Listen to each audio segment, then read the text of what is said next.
الحمد لله نحمده كما ينبغي لجلاله وعظمة سلطانه نحمده حمد الحامدين ونشكره شكر الشاكرين ونسلم على عبده ورسوله محمد كما صلى الله وملائكته عليه عدد خلقه ورضا نفسه وزينة عرشه ومداد كلماته ملء السماوات وملء الأرض ملء ما شئت من شيء بعد. Yang paling layak diucapkan oleh setiap mukmin dan muslim adalah memuji Tuhannya Allah Subhanahu wa taala. Alhamdulillah, karena terlalu banyak nikmat Allah yang tidak bisa terhitung. Mata kita masih bisa menangkap cahaya sehingga bisa memantulkannya kembali dan melihat apa yang kita inginkan atau dijadikan sebagai target. Kuping kita masih bisa menangkap suara sehingga mengetahui apa yang sedang ditujukan kepada kita. Lisan kita masih bisa merasa dalam waktu yang bersamaan yang mana kecut, yang mana manis, yang mana pedas, masih berfungsi. Bibir kita masih bisa mengucap, kemudian hidung kita juga masih bisa membedakan mana bau wangi, mana bau busuk dalam waktu seketika, serta menyaring semua debu dan kotoran yang akan masuk ke paru-paru. Begitu pula tangan masih bisa menjamah, kaki masih bisa berjalan, dan banyak sekali di tubuh kita sendiri yang tidak bisa dihitung lagi nikmatnya Allah. Apalagi di luar tubuh kita ini masih adanya pergantian siang malam, masih adanya oksigen yang bisa digunakan, pantulan cahaya di sana sini dan seterusnya. Maka yang paling layak seorang mukmin mengucapkan di awal aktivitasnya adalah Alhamdulillah. Juga kita panjatkan salawat dan taslim Nabi besar Muhammad sallallahu alaihi wasallam sebagai bentuk ibadah kepada Allah Subhanahu wa taala.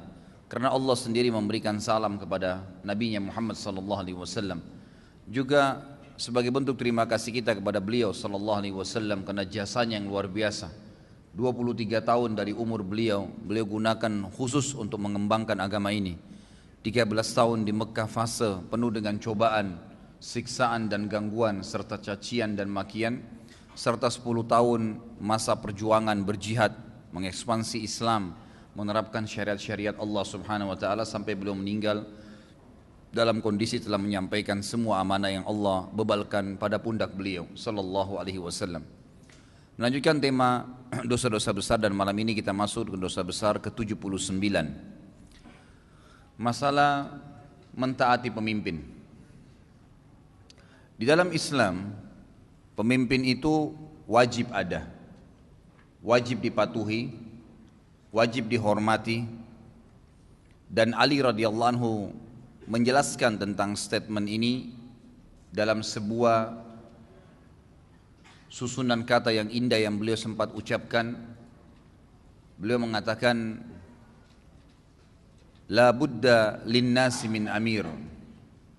Setiap manusia pasti butuh pemimpin, fajiran kana au birran. Baik itu pemimpin orang yang patuh atau orang yang fajir. Baik itu orang yang fajir, berbuat kemaksiatan kepada Allah tapi muslim, ataupun orang itu orang yang patuh pada Allah Subhanahu wa taala. Para teman-teman Ali bertanya waktu itu radhiyallahu anhum, dari pengawal-pengawalnya, karena waktu Ali radhiyallahu anhu menyebutkan statement ini, beliau waktu itu menjadi raja muslimin. Ditanya, hadza birrun fama balu bifajir. Kalau pemimpin itu baik, patuh pada Allah, pantaslah kita pilih, pantaslah kita patuhi. Tapi kalau seandainya fajir, ada maksiatnya kepada Allah Subhanahu wa taala, bagaimana bisa? Bagaimana memahami itu? Maka kata Ali radhiyallahu anhu, sesungguhnya dengan dia, fa inna bihi, sesungguhnya dengan adanya pemimpin tadi walaupun dia fajir, yu'amman subul. Jadi jalan-jalan akan menjadi aman. Wa yajibil fai, dan dia akan datangkan pendapatan negara. Wa yagzu bihil adu, dan dia akan memerangi musuh-musuh yang berusaha untuk menyerang negara yang sedang dia kuasai. Dan yang terakhir adalah wa ya'budu al-muslimu fi baladihi aminan hatta ya'tiyahul yakin. Dan seorang muslim masih bisa beribadah. Kalau orang-orang fajir, yang kita tahu mungkin selama ini negara kita belum pernah ada seorang alim ulama memang yang menjadi seorang presiden misalnya, tapi jalan-jalan tetap aman. Orang-orang Islam pendapatan negara tetap ada, kaum muslimin tetap bisa beribadah. Ini yang Ali radhiyallahu anhu titik beratkan. Kalau ada orang yang orang yang baik, yang patuh, itu idealnya. Tapi kalau tidak ada, bagaimana kira-kira? Maka tetap harus ada pemimpin, dibutuhkan. Karena pemimpin itu memang dalam sunnatullah, sistem yang Allah berikan harus ada, tidak bisa tidak. Ya, tidak bisa tidak. Allah Subhanahu wa taala menyuruh kita memilih pemimpin yang terbaik. Dan pemimpin yang terbaik ini memiliki 3 kriteria utama. Syarat mutlak. Yang pertama, pemimpinnya wajib muslim, harus muslim, nggak bisa enggak, gitu kan? Allah Subhanahu wa taala menjelaskan dalam banyak sekali ayat Al-Quran. Di antaranya adalah firman Allah Subhanahu wa taala, a'udzubillahi minasyaitonir rajim, ya ayyuhalladzina amanu la tattakhidu aduwi wa aduwakum awliya. Al-ayah. Hai orang-orang yang beriman, jangan pernah kau menjadikan atau kalian menjadikan pemimpin-pemimpin kalian dari musuhku atau musuh kalian. Dan kata para ulama tafsir disepakati musuh Allah adalah semua orang yang kafir. Dalam ayat lain Allah pertegas dengan mengatakan, a'udzubillahi minasyaitonir rajim, ya ayyuhalladzina amanu la tattakhidul yahuda wan nasara awliya ba'duhum awliya'u ba'd wa may yatawallahum minkum fa innahu minhum. Ya, al-ayah. Kurang lebih artinya, hai orang-orang yang beriman, jangan pernah kalian jadikan Yahudi dan Nasrani sebagai pemimpin-pemimpin kalian. Karena siapa yang menjadikan mereka sebagai pemimpin berarti dia sama dengan mereka. Artinya mereka sudah mendekati tingkat kekufuran, gitu kan? Siapa yang menjadi atau menjadikan mereka sebagai pemimpin, maka dia sama dengan mereka. Sesungguhnya mereka pemimpin sebagian yang lainnya. Kurang lebih begitu makna ayatnya. Maka dari 2 ayat ini kita ambil pelajaran, Allah Azza wa Jal menyuruh kita punya pemimpin. Tetapi dilarang untuk memilih pemimpin orang non-muslim. Ini larangan mutlak, gitu kan? Tidak boleh. Karena saudaraku, kalau ada non-muslim jadi pemimpin misalnya dipilih, seringkali pada saat lagi pilpres atau ada apalah ya, termasuk pilkada atau apa di Indonesia sering ada pemilihan gubernur lah, bupati lah, wali kota lah, sampai lurah, camat dan segalanya. Kadang-kadang kalau ada orang ada muslim yang mau milih orang non-muslim, alasannya bagaimana Ustadz mempertemukan ya antara satu pemimpin kafir tapi baik, ya, adil, dan ada satu pemimpin muslim tapi tidak adil. Saya pernah ditanya begitu, lalu saya tanya balik, dari mana Anda bisa jamin bahwasanya yang kafir itu adil? Anda memang hidup bersama dia, tinggal di rumahnya, kenal dia dari kecil? Atau hanya sekedar membaca media yang mengangkat tentang reportasinya? Ini kan harus difahamin, tidak boleh sembarangan. Kalau kita cuma mengambil kedoknya saja, jelas Allah SWT melarang, tidak boleh. Tentu ada beberapa keadaan di mana para ulama mengatakan orang muslim tidak keluar daripada hukum ini. Seperti misal kalau tinggal di negara non muslim, memang kita minoritas, lain itu. Kita tinggal di Australia, tinggal di Amerika, emang mayoritasnya non muslim dan mereka memilih pemimpin mereka. Itu sesuatu yang tidak masuk dalam kriteria atau kategori ayat tadi yang kita tekankan. Yang kedua adalah kalau wilayah Islam tiba-tiba direbut, terjadi peperangan, kayak kasus Irak waktu dipilih atau diserang oleh Amerika misalnya, atau Palestina sekarang diserang oleh Israel, gitu kan? Terus orang-orang Islam tidak punya kekuatan, maka mereka di sini tidak bisa buat apa-apa, misalnya tidak ada kekuatan, harus ada pemimpinnya non-muslim, itu lain. Tapi kalau negara seperti Indonesia ini mayoritasnya muslim, masjid-masjid di mana-mana, pesantren banyak, tidak terhitung lagi jumlahnya, orang yang menjadi dai ceramah sana sini banyak, tiap hari ceramah di media, di TV selalu ada, semua TV pasti ada ceramahnya. Berapa banyak jemaah haji dan jemaah umroh yang berangkat setiap tahunnya dari Indonesia ini, terhitung paling banyak sekarang ya jemaah umroh tahun ini itu dari Indonesia, gitu kan? Banyak sekali. Tapi masih bisa memilih pemimpin non muslim, ini satu tanda tanya yang besar sekali, gitu. Nggak ada indikasi, nggak ada penyebab, nggak ada sesuatu yang membuat mereka harus melakukan itu.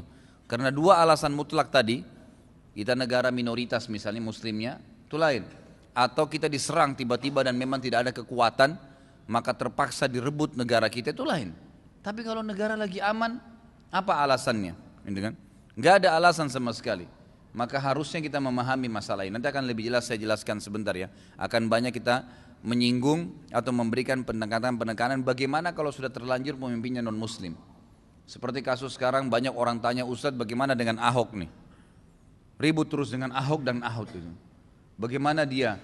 Dia sudah non muslim, kita harus buat apa? Ya. Maka jawaban saya, sebelum saya jawab saya bilang, yang milih dulu itu dia siapa? Ya Anda sendiri yang milih gitu kan. Anda yang menjerumuskan sekarang umat Islam dipimpin oleh non muslim. Sangat wajar kalau orang non muslim pada saat jadi pemimpin dia terapkan agamanya. Sebagaimana Anda kalau muslim jadi pemimpin, Anda terapkan agama Anda. Kita nggak bisa bicara lagi kalau sekarang kondisinya begitu. Lalu bagaimana jalan keluar Ustaz? Saya bilang jawabannya, biarkan dia memimpin. Taati apa yang berbau tidak melanggar agama pada dia. Kalau dia mencoreng Islam, kita tolak. Hanya itu saja. Dan tidak usah dibesar-besarkan perkara. Nanti orang Islam ditindas, nanti begini itu terlalu besar. Siapa itu? Ahok itu dan yang lainnya siapa? Mau dibandingkan dengan Fir'aun yang menguasai setengah dunia, Allah tenggelamkan di Laut Merah. Ada apa-apanya. Apa yang mesti dikhawatirkan gitu? Umat Islam yang harus ambil pelajaran bahwasanya jangan pernah memilih non muslim sebagai pemimpin. Kalau sekarang baru Anda mau demo, Anda mau ribut, Anda mau begini, sudah tidak ada gunanya. Hanya akan merusak saja ya nama baiknya Islam. Apa gunanya kira-kira? Enggak ada gunanya, enggak ada manfaatnya. Karena Anda sekarang mengatakan tidak bisa lagi, dalil banyak sekarang disebarkan sana sini, nggak boleh orang Islam memilih orang non muslim sebagai pemimpin. Lalu yang pertama jeblos namanya dia siapa? Mayoritas negara ini siapa? Orang Islam, gitu kan? Berarti sama saja sekarang kita seperti menjilat ludah kita sendiri, dan itu tidak mungkin, gitu kan? Tidak mungkin. Maka kalau saya jawab pertanyaan seperti ini, saya bilang biarkan dia memimpin. Nggak ada masalah. Nggak usah habis-habisin waktu, kita masih banyak jadwal rutin kita ibadah kepada Allah SWT. Setiap hari ada zikir pagi sore, ada baca Quran, ada jenguk orang sakit, kita harus hadir di pengajian. Yang berbau tidak melanggar agama Allah kita patuhi. Tapi kalau yang tidak memang berbau hukum Allah, kita wajar untuk memberikan peringatan dan tidak mentaatinya. Tidak ada pelanggaran di situ. Dan tidak usah terlalu dibesar-besarkan permasalahan. Tapi kalau kita bicara dalam agama Islam, tidak boleh memilih orang non muslim. Dan yang memilihnya berdosa. Yang sengaja memilih non muslim dulu ikut-ikutan, itu berarti dosa. Karena Allah mengatakan tadi, jangan pilih ya, mereka sebagai pemimpin kalian, tidak boleh. Apapun alasannya. Kecuali tadi saya bilang dua keadaan itu ya, di negara minoritas ataupun diserang tiba-tiba. Dan ini juga dicontohkan oleh Nabi SAW. Nabi SAW pada saat tiba di Madinah, beliau SAW waktu itu menemukan Madinah ada raja-rajanya. Ada raja Yahudi 3, suku Kainuqa, Nadir dan Quraidah. Kemudian ada juga rajanya orang-orang asli penduduk Madinah tapi yang masih musyrik, kepala suku mereka. Dan ada juga ya orang-orang dari Ansar, Aus dan Khazraj, suku besar di Madinah yang hanya menjadi orang Ansar, juga memiliki pemimpin. Tapi Nabi SAW datang mengangkat diri beliau sebagai pemimpin dan didukung oleh mayoritas penduduk muslim waktu itu di Madinah. Akhirnya seluruh orang-orang non muslim pun ikut gitu kan. Padahal beliau mengetahui di Madinah ada raja. Ini berarti ulama mengatakan dalil nyata harus mencontohi Nabi SAW menjadikan orang muslim sebagai pemimpin. Kemudian yang kedua, kriteria atau syaratnya adalah harus seorang yang alim. Ini idealnya. Harus saudaraku yang jadi presiden itu ulama, bukan orang awam. Ini kadang-kadang saya gergetan terus terang kalau menjelaskan poin ini, karena kalau ada seorang figur alim tampil di kancah politik dianggap sebagai sebuah pelanggaran. Kalau bukan seorang alim yang memimpin Anda semua, siapa yang akan pimpin kira-kira? Pastilah tempat minuman keras di sana sini, izin-izin diskotik, tempat-tempat perzinahan terbuka. Oh, yang memimpin orang tidak faham agama. Kalau seorang alim, dia faham, tapi ini alim yang sebenarnya ya, bukan alim cuma sekedar titel, sarjana agama tapi tidak faham agama, tidak terapin agama, master agama atau doktor ya, di bidang agama tapi tidak menerapkan dalam diri dia sendiri di rumah tangganya, apalagi kalau di kepemimpinan negaranya, makanya lebih parah. Ini nggak mungkin. Yang saya maksud alim ya memang alim benar, orang yang faham tentang hukum-hukum halal haramnya Allah. Nabi kita Muhammad SAW pada saat mau meninggal dunia, beliau menyuruh Abu Bakar untuk menggantikan sholat. Dan syarat pertama pemimpin pada saat dia sudah dipilih itu harus bisa mimpin sholat 5 waktu. Jadi imam. Dan kita tahu kriteria imam dalam Islam jelas, bacaannya paling banyak, bacaannya paling benar, gitu kan? Dituakan, ilmu agamanya juga dianggap paling banyak, gitu kan? Harusnya begitu. Maka Nabi SAW waktu jadi Nabi dan Raja di Madinah tidak pernah digantikan jadi imam, kecuali beliau keluar meninggalkan Madinah. Tapi kalau beliau ada, beliau jadi imam terus. Waktu Abu Bakar, waktu beliau sakit, beliau menyuruh Abu Bakar menggantikan jadi imam. Dan ini ulama mengatakan isyarat yang paling jelas bahwasanya Abu Bakar ditunjuk menjadi raja pada saat itu, pengganti, khalifah, pengganti Nabi SAW. Gitu kan? Waktu Nabi SAW sakit keras, sudah mau meninggal dunia, beliau pingsan 3 kali. Pingsan, bangun. Sementara beliau sebelum pingsan, beliau mengatakan pada Aisyah, wahai Aisyah, suruh Abu Bakar ayahmu untuk menjadi imam. Lalu Nabi SAW pingsan. Aisyah ragu kalau dia sampaikan, nanti orang bilang apa nih, dikira di karang-karang. Abu Bakar itu ayahnya. Ini Nabi SAW sudah sakit keras, jelas Nabi menunjuk penggantinya. Lalu Aisyah tetap diam. Ada 2 riwayat yang lain mengatakan Aisyah lalu berkata kepada Hafsah, istri Nabi yang lain, anaknya Umar, coba bilang kepada Rasulullah SAW, jangan Abu Bakar ayah saya, coba pilih ayah kamu Umar atau orang lain dari kaum muslimin. Karena Abu Bakar ayah saya suka nangis. Nanti kalau dia sholat, baca tentang surga nangis, tentang neraka nangis, tentang rahmat nangis, tentang nikmat nangis, tentang azab nangis. Jadi lebih baik jangan ayah saya Abu Bakar. Nabi SAW bangun, tanya, wahai Aisyah sudahkah? Hafsah yang nyaut, ya Rasulullah, lebih baik jangan Abu Bakar. Abu Bakar itu rajul bakka, suka nangis, coba cari orang lain. Nabi SAW pingsan. Lalu diskusi lagi Aisyah dengan Hafsah, ini bagaimana sekarang? Nabi SAW masih menanyakan nih, harus suruh Abu Bakar. Bangun yang ketiga kali, barulah kemudian Nabi SAW tanya lagi, sudahkah Aisyah kau jalankan perintahku? Kata Aisyah, ya Rasulullah, Abu Bakar rajul, laki-laki yang suka nangis. Langsung Nabi SAW marah pada saat itu. Dan Nabi SAW mengatakan, sungguh kalian kaum wanita, orang-orang yang paling ragu dalam mengerjakan perintah Allah. Kerjakan sekarang apa yang saya katakan, gitu kan? Perintahkan Abu Bakar agar menjadi imam, dan Allah juga Rasulnya dan seluruh orang-orang yang beriman menolak siapapun yang jadi imam menggantikan saya kecuali Abu Bakar. Jadi kalau kita mau bicara idealnya, Presiden Indonesia ini harus jadi imam 5 waktu sholat di Istiqlal. Subuh, duhur, asar, maghrib, isya, mobilnya sudah parkir situ jadi imam. Itu poin pertama tuh. Waktu Abu Bakar jadi khalifah nggak pernah satu kali pun digantikan jadi imam. Nggak ada imam lain, beliau jadi imam. Kecuali beliau keluar, tinggalkan Madinah atau sakit keras mungkin. Waktu Umar juga jadi khalifah begitu, waktu Utsman jadi khalifah juga begitu, waktu Ali jadi khalifah juga begitu. Semua khulafaur rasyidin yang terkenal, yang Nabi SAW mengatakan dalam hadis yang masyhur, hadis Irbat, alaikum bisunnati wa sunnatul khulafaur rasyidin mahdina min ba'di addu alaiha bin nawajid. Peganglah sunnahku, contoh-contoh dariku, kata Nabi SAW, dan contoh-contoh dan sunnah dari para khulafaur rasyidin, Abu Bakar, Umar dan Utsman serta Ali. Addu alaiha bin nawajid, pegang teguh sunnah-sunnah, contoh-contoh dari 2 ini, Nabi dan khulafaur rasyidin, walaupun dengan gigi geraham kalian.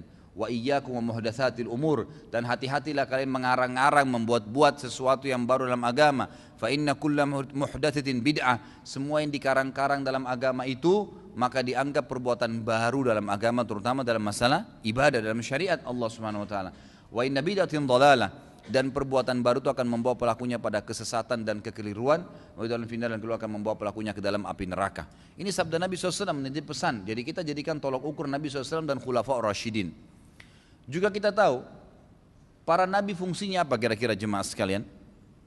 Saya yakin Anda kalau saya sebutkan jawaban ini Anda sepakat. Penuntun manusia. Bukan begitu? Para nabi adalah penuntun manusia. Mereka diutus oleh Allah Subhanahu wa taala untuk menyampaikan apa yang Allah inginkan. Itulah fungsi daripada nabi dan rasul. Apa kata Nabi sallallahu alaihi wasallam tentang siapa yang akan meneruskan ajaran beliau? Al ulama'u warathatul anbiya. Ulama itu pewarisnya para nabi. Artinya apa? Nabi meninggal, yang jadi rujukan untuk orang-orang agar bisa mengetahui mana halal haramnya Allah, yang jadi pemimpin mereka adalah para ulama. Emang harus begitu, gitu kan? Ini hilang.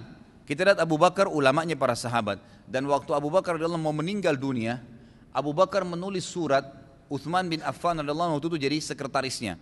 Lalu kata Abu Bakar, wahai Utsman, kesinilah, tulis. Ini dari Amir Mukminin, ya Abu Bakar, ya menulis wasiat kepada kaum muslimin. Saya wasiatkan kepada kalian agar memilih, ya agar kalian memilih orang yang paling mengenal halal haramnya Allah dan orang yang paling bertakwa, paling patuh dengan Allah. Maka Abu Bakar pingsan, gitu kan? Waktu Abu Bakar pingsan radhiyallahu anhu, Utsman bin Affan radhiyallahu anhu langsung menulis Umar bin Khattab, ditulis namanya Umar bin Khattab. Waktu Abu Bakar bangun, ya, tersadar, kata Abu Bakar, bacakan hai Utsman. Lalu Utsman bacakan sampai ke namanya Umar. Langsung Abu Bakar berkata, segala puji bagi Allah yang telah memberimu panduan, yang memberikan kamu petunjuk sehingga kau menulis nama yang saya inginkan. Umarlah orang yang paling pantas. Nah, kenapa Umar dipilih? Umar adalah orang yang paling faham halal haramnya Allah, ulamanya sahabat. Dipilihlah dia menjadi pemimpin. Umar dan Abu Bakar ini Bapak Ibu sekalian tidak pernah punya ijazah ekonomi dari Amerika. Tidak ada ijazah, ya, teknologinya atau mungkin apa sekarang ilmu yang kita anggap perlu, gitu kan? Yang dianggap kalau tanpa itu berarti orang itu dianggap kampungan. Bukan itu tolok ukurnya. Berarti boleh kita pelajari, bukan tidak boleh. Tapi bukan itu tolok ukur. Tapi paham halal haramnya Allah nih. Pencipta langit dan bumi ini apa yang diinginkan olehnya itu yang diterapkan. Maka itu yang jadi tolok ukur menjadi pemimpin. Umar itu adalah orang yang tidak bisa membaca di zaman jahiliyah, gitu kan? Kemudian belajar membaca, barulah bisa membaca beberapa saat sebelum masuk Islam saja. Ya. Hanya waktu itu. Abu Bakar adalah seorang saudagar dan mereka memang tidak punya sekolah formal pada saat itu. Tapi bisa menjadi khalifah, menjadi raja, menjadi pemimpin. Waktu Umar mau meninggal sama juga. Umar bin Khattab radhiyallahu anhu waktu mau meninggal, beliau menulis surat memanggil 6 orang yang tersisa dari 10 orang yang jadi masuk surga. Ada Utsman, ada Ali, ada Talha, Zubair, Abdurrahman bin Auf dan Sa'ad. 6 orang ini kata Umar kumpul di sini. Sekarang saya mau sebelum saya meninggal kalian berenam bermusyawarah untuk mencari pemimpin pengganti saya karena kalian adalah orang-orang yang paling faham tentang hukum halal haramnya Allah dan bagi saya kalian adalah terbaiknya umat ini. Masuk ruangan ini, ditunjuk ruangan, satu ruangan, masuk di sini. Jangan pernah keluar dari sini kecuali sudah menunjuk salah satu di antara kalian menjadi pengganti saya kalau saya meninggal. Kalau tidak, saya tebas leher kalian semua. 6-6-nya nih. Dan kau hai Abdurrahman bin Auf jadi pemimpin dalam majelis ini. Masuklah Abdurrahman dengan teman-temannya tadi, Utsman, Ali, Talha, Zubair dan Sa'ad masuk di dalam. Kita lihat ini apa yang terjadi dalam ruangan itu. Abdurrahman radhiyallahu anhu, kata para ulama sejarah menurut dari riwayat ini, sebenarnya Umar bin Khattab maunya yang jadi khalifah adalah Abdurrahman bin Auf. Tapi dia tidak mau memberikan langsung isyarat, dia cuma mengatakan kau pemimpin majelis. Tapi Abdurrahman dengan kemuliaan dan keimanannya, apa yang dia bilang di majelis itu, Amir Mukminin Umar bin Khattab telah menunjuk saya menjadi pemimpin atau dalam majelis ini pemimpin kalian untuk bermusyawarah. Dan saya mulai sekarang agar kalian tahu mengundurkan diri dari khilafah. Saya nggak mau. Saya sendiri nggak mau. Nolak. Padahal dia kandidat terkuat. Nggak mau. Karena dia tahu ada tanggung jawab hari kiamat. Ini nggak gampang, gitu kan? Dia tolak, tidak mau sama sekali. Kemudian dia bilang tinggal kalian berlima, silakan. Tahu ikhwah dan akhwat sekalian apa yang terjadi dengan 5 orang? 5 orang ini Utsman, Ali, Talha, Zubair dan Sa'ad saling memuji satu sama yang lain. Si Utsman mengatakan Ali lebih baik daripada saya, buktinya Nabi pernah bersabda begini. Ali mengatakan Utsman lebih baik, Nabi SAW pernah bersabda begini. Lalu Talha mengatakan tentang Zubair, Zubair memuji si Talha. Sebaliknya Sa'ad disaling muji, sudah terpuji nih dipuji lagi temannya yang lain. Kayaknya dia lebih baik nih si Sa'ad, Sa'ad pernah Nabi SAW bersabda begini. Terus begitu, berputarlah di antara 5 orang ini menyebutkan fadilah satu sama yang lain. Sampai setelah beberapa saat mereka kumpul, ternyata dari sekian banyak hadis Nabi SAW yang disebutkan tentang fadilah individu-individu yang 5 orang ini, dikerucutkan ternyata 2 orang yang lebih banyak hadisnya. Itulah Utsman dan Ali radhiyallahu anhum ajma'in, gitu kan? Dan ternyata Utsman unggul 2 buah hadis dari Ali. Itu hadis tentang pasukan ya, pasukan itu jaish. Usra ini pasukan yang pernah diutus oleh Nabi SAW dan Utsman bin Affan membiayai, gitu kan? Dan juga hadis tentang malunya malaikat kepada Utsman radhiyallahu anhum. Gitu. Maka semua sepakat 6 orang ini, ya 5 orang mereka mengatakan, hai Utsman, kau tidak bisa menghindar, kau harus jadi khalifah sekarang. Baiklah, ditutup buka pintu, Umar tanya, apa yang terjadi? Mereka mengatakan sepakat 5 orang ini Utsman, dia lebih daripada kami, fadilahnya 2 buah hadis dari Ali dan Ali setelahnya datang, gitu kan? Maka Umar mengatakan alhamdulillah yang telah memberikan petunjuk kepada kalian. 2 hari kemudian Umar bin Khattab meninggal dunia. Tapi kita lihat di sini, bagaimana Umar bin Khattab memilih 10 dari 10 sahabat yang dijamin masuk surga yang tersisa, yang terbaiknya umat ini, yang paling bertakwa sama Allah, yang paling takut dan paling tahu hukumnya Allah pencipta langit dan bumi. Itu tolok ukurnya tuh, tolok ukurnya. Kalau kita sekarang bukan, yang paling paham hukumnya negeri Belanda, yang paling paham hukumnya negeri Inggris, atau Perancis, atau Jerman dan seterusnya. Lupa bahwasanya itu mereka manusia biasa. Kenapa kita tinggalkan Tuhan, Allah, Rabbul Alamin, tiap hari baca Al-Fatihah, Alhamdulillahi Rabbil Alamin, segala puji bagi Allah Tuhan alam semesta. Itu yang sedang kita sembah. Dan ini hukumnya dipahami oleh para ulama yang mesti jadi pemimpin manusia. Ini kita tinggalkan. Mestinya memang mereka-mereka lah yang dipilih. Ini mesti difahamin. Kemudian setelah Utsman bin Affan meninggal dunia, maka masyarakat Madinah mengingat majlis yang dibuat oleh Umar bin Khattab. Ternyata dari 6 orang sahabat yang tersisa di surga itu, setelah Utsman adalah Ali yang terbaik. Maka Ali langsung dipilih oleh masyarakat Madinah dan tidak ada lagi musyawarah pada saat sudah selesai. Majlisnya waktu itu Umar bin Khattab yang bentuk, ternyata hai Ali, setelah Utsman kamu yang terbaik di antara sahabat, kamu jadi khalifah. Selesai. Begitu cara tolok ukurnya. Berapa banyak di Indonesia kiai, banyak sekali ulama, ya para asatidzah, duat yang memang alim benar-benar faham tentang hukum halalnya Allah, halal haramnya. Dan kalau orang yang faham alim itu, semua lini dia bisa masuk. Ya. Dia faham masalah fikih, faham masalah sejarah, faham masalah hadis, faham masalah Al-Quran, ya mungkin hafal Quran, tafsir-tafsirnya, semua ilmu-ilmu yang berhubungan dengan agama ini, masalah warisan, semua difahami sama dia. Seorang alim, apa saja kita tanya dia bisa jawab sesuai dengan hukum Allah SWT. Maka orang ini yang mesti jadi figur yang kita pilih sebagai pemimpin. Ini idealnya ya. Selama bukan orang alim yang memimpin kita, maka pastikan kendala yang Anda hadapi selama ini akan terus ada. Susah Ustaz, soalnya di sana sini perempuan semuanya tidak pakai jilbab. Bagaimana saya menanganinya? Ya harus ada pemimpinnya yang muslim, wajibkan jilbab. Nggak bisa tidak, gitu kan?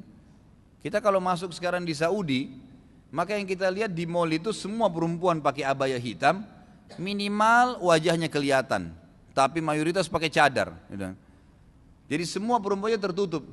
Orang-orang non muslim pun kalau boleh masuk di Jeddah, itu mereka juga diwajibkan pakai baju abaya hitam, gitu kan? Walaupun mereka tidak pakai jilbab, agar membedakan mereka muslimah dengan bukan muslim. Gitu. Seperti itu gambarannya. Tapi itu juga di wilayah-wilayah tertentu saja mereka boleh bergerak. Tapi yang jelas ada simbol Islam diterapkan. Di Saudi sampai sekarang tidak ada diskotik, tidak ada karaoke, tidak ada bioskop, tidak ada. Hiburannya orang paling ke mall. Mallnya pun antum tidak akan pernah dengarkan ada satupun suara musik, nggak pernah. Semua mall, seluruh Saudi. Nggak ada musik, nggak ada musik, nggak ada perempuan yang tidak pakai jilbab. Celah mana antum mau buat maksiat coba? Kalau kita di sini, masya Allah, balik kanan sudah begini warna roknya, balik sini warna ini celana jeansnya, balik sana rambutnya warna apa, balik sana lagi luar biasa, macam-macam, gitu kan? Terus bagaimana caranya kalau begitu? Ya pelanggaran terjadi, beranjak daripada siapa? Pemimpinnya. Sampai Umar bin Khattab berkata radhiyallahu anhu, kalau seandainya ada doa saya yang pasti Allah terima, saya sudah tahu Allah pasti terima, maka saya akan minta kepada Allah agar Allah memberikan umat Islam seorang pemimpin yang alim.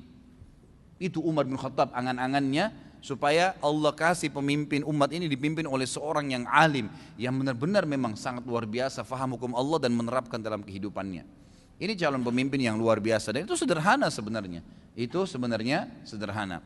Kemudian yang ketiga adalah syarat mutlaknya jadi pemimpin, tidak boleh kita memilih pemimpin yang sengaja mengejarnya. Ini poin penting ya.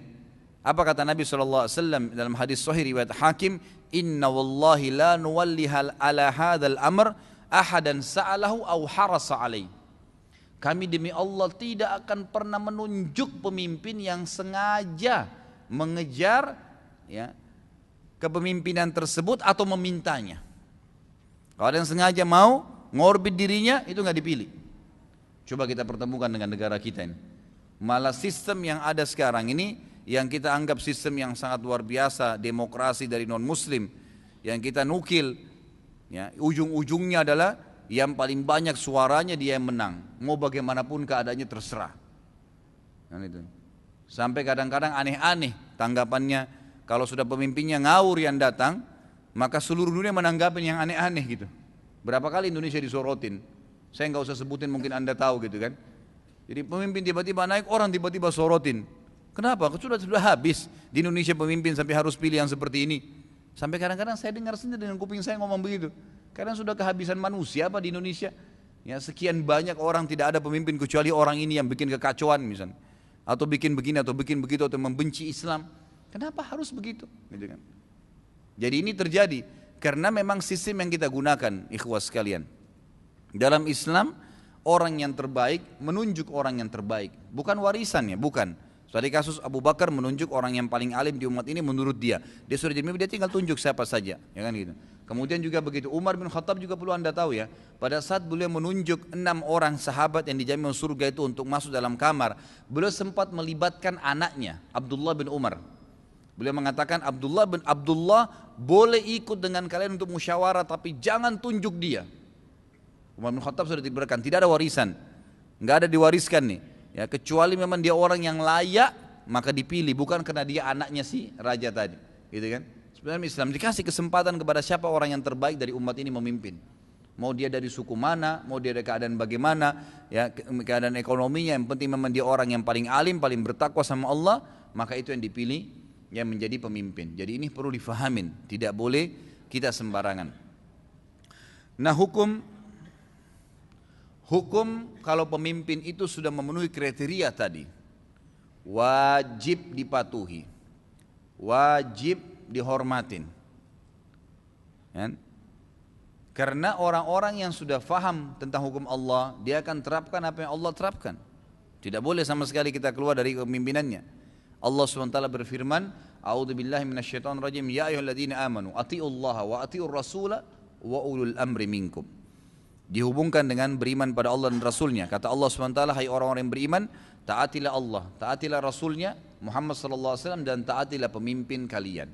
Taatilah pemimpin kalian. Kita wajib mentaati selama apa yang dititahkan oleh mereka ini adalah hal-hal yang berbau ketaatan kepada Allah Subhanahu wa taala. Wajib dipatuhi, enggak boleh enggak. Hal-hal kecil, misal kalau seandainya di Indonesia ini kita bicara ruang lingkup rambu-rambu lalu lintas misalnya. Saya selalu titik beratkan, jangan langgar ikhwas sekalian. Akhwat sekalian, jangan langgar. Karena kalau Anda langgar lalu lintas itu lampu merah, Anda langgar, berdosa itu. Bukan tidak berdosa, ini bukan karena masalah peraturan polisi harus taat, bukan. Tapi memang karena itu adalah maslahat yang memang tidak ada hubungannya dengan pelanggaran agama, maka wajib dipatuhi. Nggak boleh enggak. Harusnya ada paspor kalau orang mau berangkat, ada KTP misalnya, gitu kan. Itu peraturan-peraturan yang memang tidak berhubungan dengan pelanggaran dari Allah Subhanahu wa taala, hukum Allah Subhanahu wa taala. Karena memang kita disuruh taat. Kata para ulama, ada dua macam hukum. Ada namanya syariatullah, ada namanya qanun wad'i, peraturan pemerintah yang diterapkan di wilayah masing-masing. Selama peraturan diterapkan ini tidak bertolak belakang dengan syariat Allah, maka boleh saja, ya, tidak bertolak belakang dengan hukum Allah. Tadi misalnya contoh tadi rambu-rambu lalu lintas, ijazah, akte lahir misalnya, akte nikah, itu semua dia wajib dipatuhi, ya, wajib dipatuhi. Jadi kita harus mengikuti peraturan-peraturan yang ada, karena itu kanun wad'i yang tidak bertolak belakang hukum Allah. Tapi kalau peraturan pemerintah setempat bertolak belakang dengan hukum Allah, maka tidak ada ketaatan. Sebagaimana sabda Nabi SAW, la ta'ata li makhlukin fi ma'siyati khaliq. Tidak ada ketaatan pada hal-hal yang berbau maksiat kepada Allah Subhanahu wa taala, gitu kan? Lalu bagaimana Ustaz kalau seandainya ada hak-hak saya yang belum dikasih oleh pemerintah? Ya, misal ada hal-hal yang merupakan hak kita tapi belum diberikan, kira-kira apakah saya masih wajib patuh? Jawabannya iya, tetap saja. Kata Nabi SAW dalam hadis sahih riwayat Hakim, Imam Ahmad, banyak ya ahli sunan juga meriwayatkan, alaikum bis sam'i wat ta'ah, kalian harus patuh dan dengar kepada pemimpin kalian. Wa in kana ammara alaikum abdun habasyi, walaupun pemimpin kalian adalah seorang budak yang berkulit hitam dari negeri Habasyah, gitu kan? Dari negeri Habasyah. Nabi SAW juga mengatakan, dan ini hadis yang diangkat oleh Imam Az-Zahabi, dan ini disebutkan di halaman 180 ya, yang saya angkat sebagai dosa besar ke-79. Beliau mengangkat hadis Nabi SAW, diriwayatkan Imam Muslim, innahu yusta'malu alaikum umara'u fata'rifuna wa tunkirun, faman kariha faqad bari, wa man ankara faqad salim, walakin man radiya wa taba'. Qila afala nuqatiluhum, qala la, ma aqama fikumus salat. Sesungguhnya akan diangkat para pemimpin daerah atau amir atas kalian. Di wilayah kalian nanti akan ada Islam ini, kata Nabi SAW, beliau sudah tahu akan menyebar di mana-mana, dan setiap wilayah nanti akan ada pemimpin. Maka kalian akan mengakui dan mengingkarinya. Artinya ada perilaku-perilaku mereka yang kalian suka karena sesuai dengan hukum Allah, ada yang kalian tidak suka karena enggak sesuai dengan hukum Allah Subhanahu wa taala. Barang siapa yang membenci kemungkarannya yang dia buat nih, seperti misalnya pemerintah kita izinkan iklan sampo perempuan yang telanjang misalnya. Saya sudah bahas panjang lebar pada saat yang saya katakan telanjang ini bisa saja dengan rambutnya semua kelihatan, bagian lehernya kelihatan, itu dalam Islam sudah telanjang namanya sebenarnya, gitu kan. Jadi tidak harus semuanya tidak pakai pakaian, tapi itu sudah terhitung terbuka ya, semuanya itu sudah bisa menjadi fitnah bagi laki-laki, maka sudah diistilahkan dengan telanjang dalam Islam, gitu kan. Dia tidak boleh. Kashful aura sudah masuk dalam memamerkan atau membuka auratnya. Kalau ada diizinkan pasang iklan seperti itu, saya sudah bahas dalam ingkar mungkar kemarin, atau iklan celana dalam laki-laki atau deodoran laki-laki misalnya dengan pakaian cuma pakai celana dalam, atau misalnya iklan rokok yang sudah jelas bisa menjadi penyebab penyakit, dan umumnya jumhur ulama mengatakan hukumnya haram karena memang tidak ada maslahat sama sekali, nggak ada kebaikannya. Khamar diharamkan masih ada maslahatnya, kalau rokok tidak ada maslahat sama sekali. Bahkan sudah pemerintah kasih fotonya, sudah jelas-jelas tidak baik, jelas, tapi masih dijual, masih dibolehkan iklannya. Bagaimana caranya? Kita harus pungkirin. Siapa yang pungkirin itu, dan saya sudah jelaskan, pungkiri dengan ya tangan. Kalau ini maksudnya dengan kekuatan. Kalau kita punya power bisa, misal pimpinan kepada bawahannya mewajibkan semua bawahannya untuk sholat, semua perempuan pakai jilbab, gitu kan, itu misalnya mereka harus begini dan begitu, itu dengan kekuatan. Kalau tidak bisa maka dengan lisan nasihatin, tulis di media. Kalau tidak bisa maka pungkirin dengan hati, dan itu selemah-lemah iman, selemah-lemah iman. Intinya semua kemungkaran dibuat atau diizinkan oleh pemerintah setempat dan kita pungkirin, kita nggak suka, ya Allah saya nggak suka, hilangkanlah kemungkaran ini, maka dia telah selamat dari hisab hari kiamat. Artinya dia tidak akan ada masalah hari kiamat, dan dia telah bebas dari hari kiamat maksudnya. Dan barang siapa yang mengingkari, siapa yang coba lebih berkembang dengan cara mendatangi instansinya, menasihatin, meluruskan, bukan dengan merusak ya, nasihatin, meluruskan, maka dia telah mendapatkan pahala, dia selamat dan dia akan dapat pahala. Akan tetapi akan datang hukuman kepada orang-orang yang rela dan sengaja mendukung pendapat itu, dibiarin, gak ingkar mungkar sama sekali. Maka para sahabat berkata, ya Rasulullah, apakah boleh kami memerangi mereka? Boleh gak kita berontak? Ya. Kata Nabi SAW, gak boleh selama memang mereka masih menegakkan sholat di tengah-tengah kalian, atau dalam riwayat dikatakan selama mereka masih mengizinkan kalian sholat. Jadi ini jelas, hadis ini ulama menjadikan tolok ukur, tidak boleh seorang muslim ya mengakukan pemberontakan selama memang masih diizinkan sholat, gitu kan? Tidak ada masalah, masjid masih boleh ditakmir, Jumat masih boleh dihidupkan, gitu kan? Orang mau sholat tarawih boleh saja, ibadah masih nggak ada masalah, gitu kan? Umumnya, sebagian ulama mengatakan masuk dalam sholat adalah semua jenis ibadah.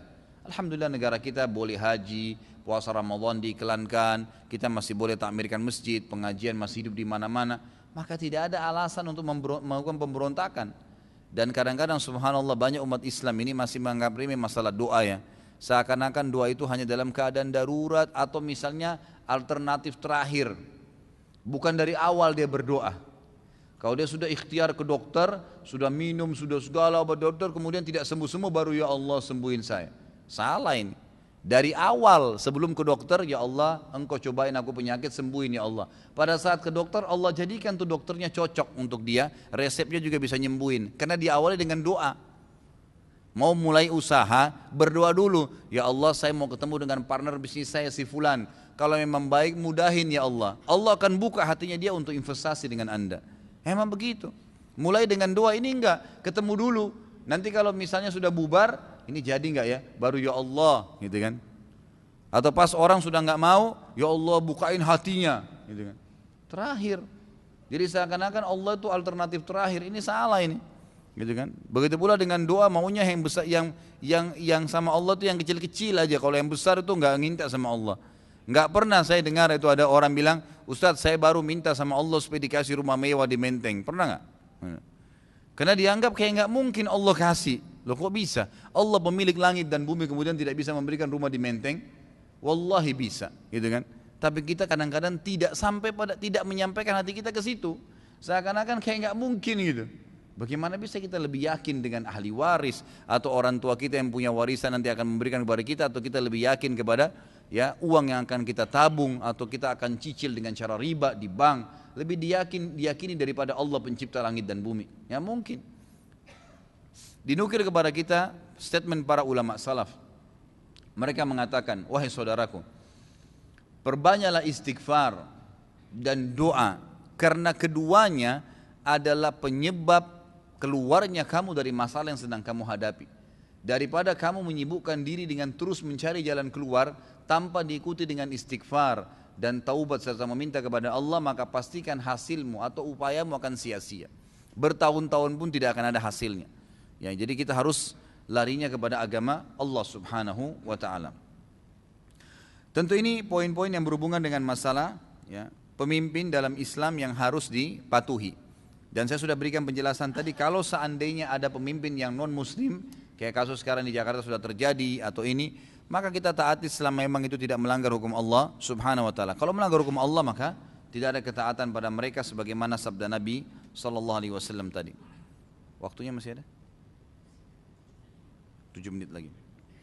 Baik, kalau ada yang punya pertanyaan silakan ditulis di kertas, dikasih dari sekarang, bisa saya jawab dulu.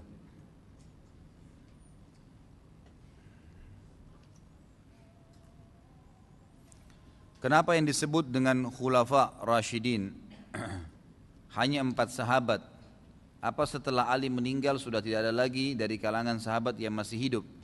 Khulafa Rashidin memang dibatasi oleh para ulama dengan 4 orang itu, karena memang Nabi SAW juga mengatakan di dalam hadis yang lain, bahwasanya khairul qarni thumma alladhina yalunhum thumma alladhina yalunhum. Fase masa yang terbaik adalah fase di mana aku ada, ya aku masih hidup, itu kan, pada saat aku masih hidup. Dan kita tahu fase hidupnya Nabi SAW, gitu kan, berapa lama beliau hidup, ya itu 63 tahun Nabi SAW, ya, bahwa 63 tahun beliau meninggal, dan abad itu kita tahu 100 tahun, gitu kan. Sementara Khulafa Rashidin berakhir itu di tahun 40 Hijriah. Ali radhiyallahu anhu itu meninggal di tahun 40 Hijriah. Berarti kalau kita tambah umur Nabi SAW 63 ditambah 40 tahun itu sudah 103 tahun. Makanya para ulama mengatakan masa Khulafa Rashidin yang dimaksud adalah masuk dalam hadis tadi qarn, abad yang terbaik, di abad di mana aku hidup, lahir sampai meninggal, kemudian diikuti dengan 4 orang setelahnya. Juga dari sisi lain secara histori, setelah Ali radhiyallahu anhu meninggal, tidak ada lagi dari mubasyirin bil jannah yang dijamin masuk surga yang menjadi khalifah. Karena waktu meninggalnya itu Ali radhiyallahu anhu, maka ada 3 khalifah yang sangat berdekatan waktunya waktu itu. Hasan anak Ali radhiyallahu anhu yang sempat dipilih oleh masyarakat Hijaz, Mekah dan Madinah, gitu kan, dan itu sempat menjadi khalifah kurang lebih 6 bulan.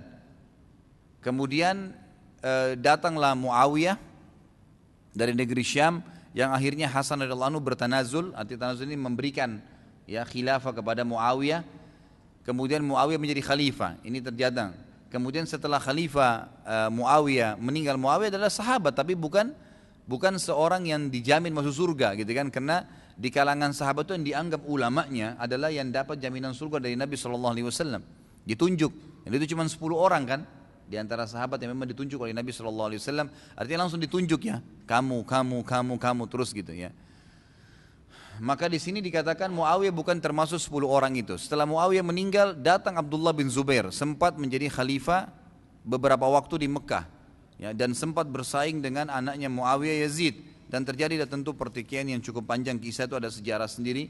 Tapi yang jelas kenapa Khulafaur Rasyidin, karena tadi masa 100 tahun abad pertama yang dianggap terbaik dari zaman Nabi SAW. Siapa khalifah maksudnya mungkin ya setelah Ali?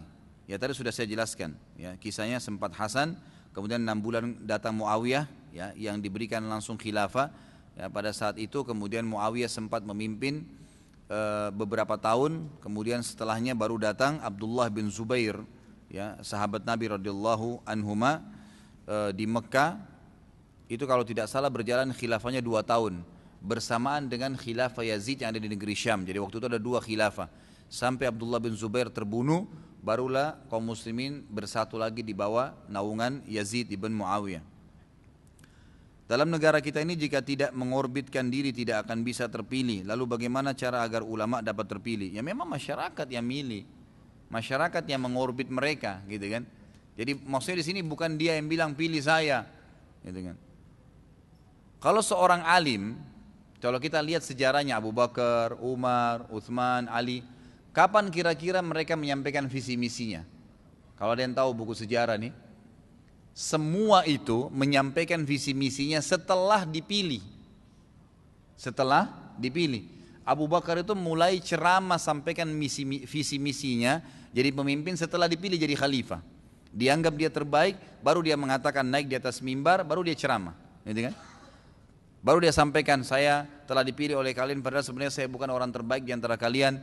Itu kan, kalau saya berbuat baik dan sesuai dengan hukum Allah dukunglah, kalau saya berbuat jahat maka ingatkanlah saya, gitu kan. Semua orang yang lemah di antara kalian tapi dia benar pasti kuat di mata saya. Semua orang yang kuat secara fisik dan harta tapi dia zalim maka dia lemah di mata saya, sampai saya mengembalikan hak orang-orang yang terzalimi di tangan dia. Seperti itu. Umar bin Khattab waktu jadi khalifah baru naik di atas mimbar, baru sampaikan visi misi. Utsman bin Affan, Ali bin Abi Thalib, semuanya begitu.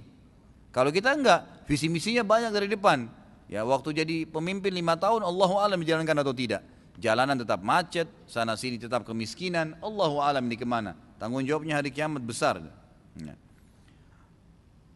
Menurut Ustadz, siapa pemimpin kandidat ya ulama di Indonesia yang pantas jadi pemimpin? Allahu a'lam. Ya, kalau sekarang saya tidak tahu, gitu.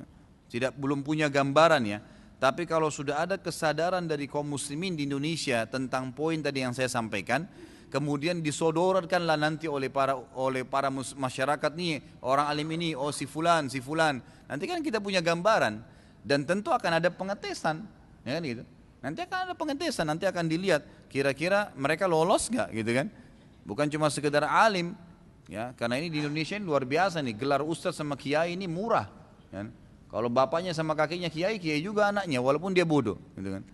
Ya, atau ada yang lebih parah, Pak Haji nih, ya.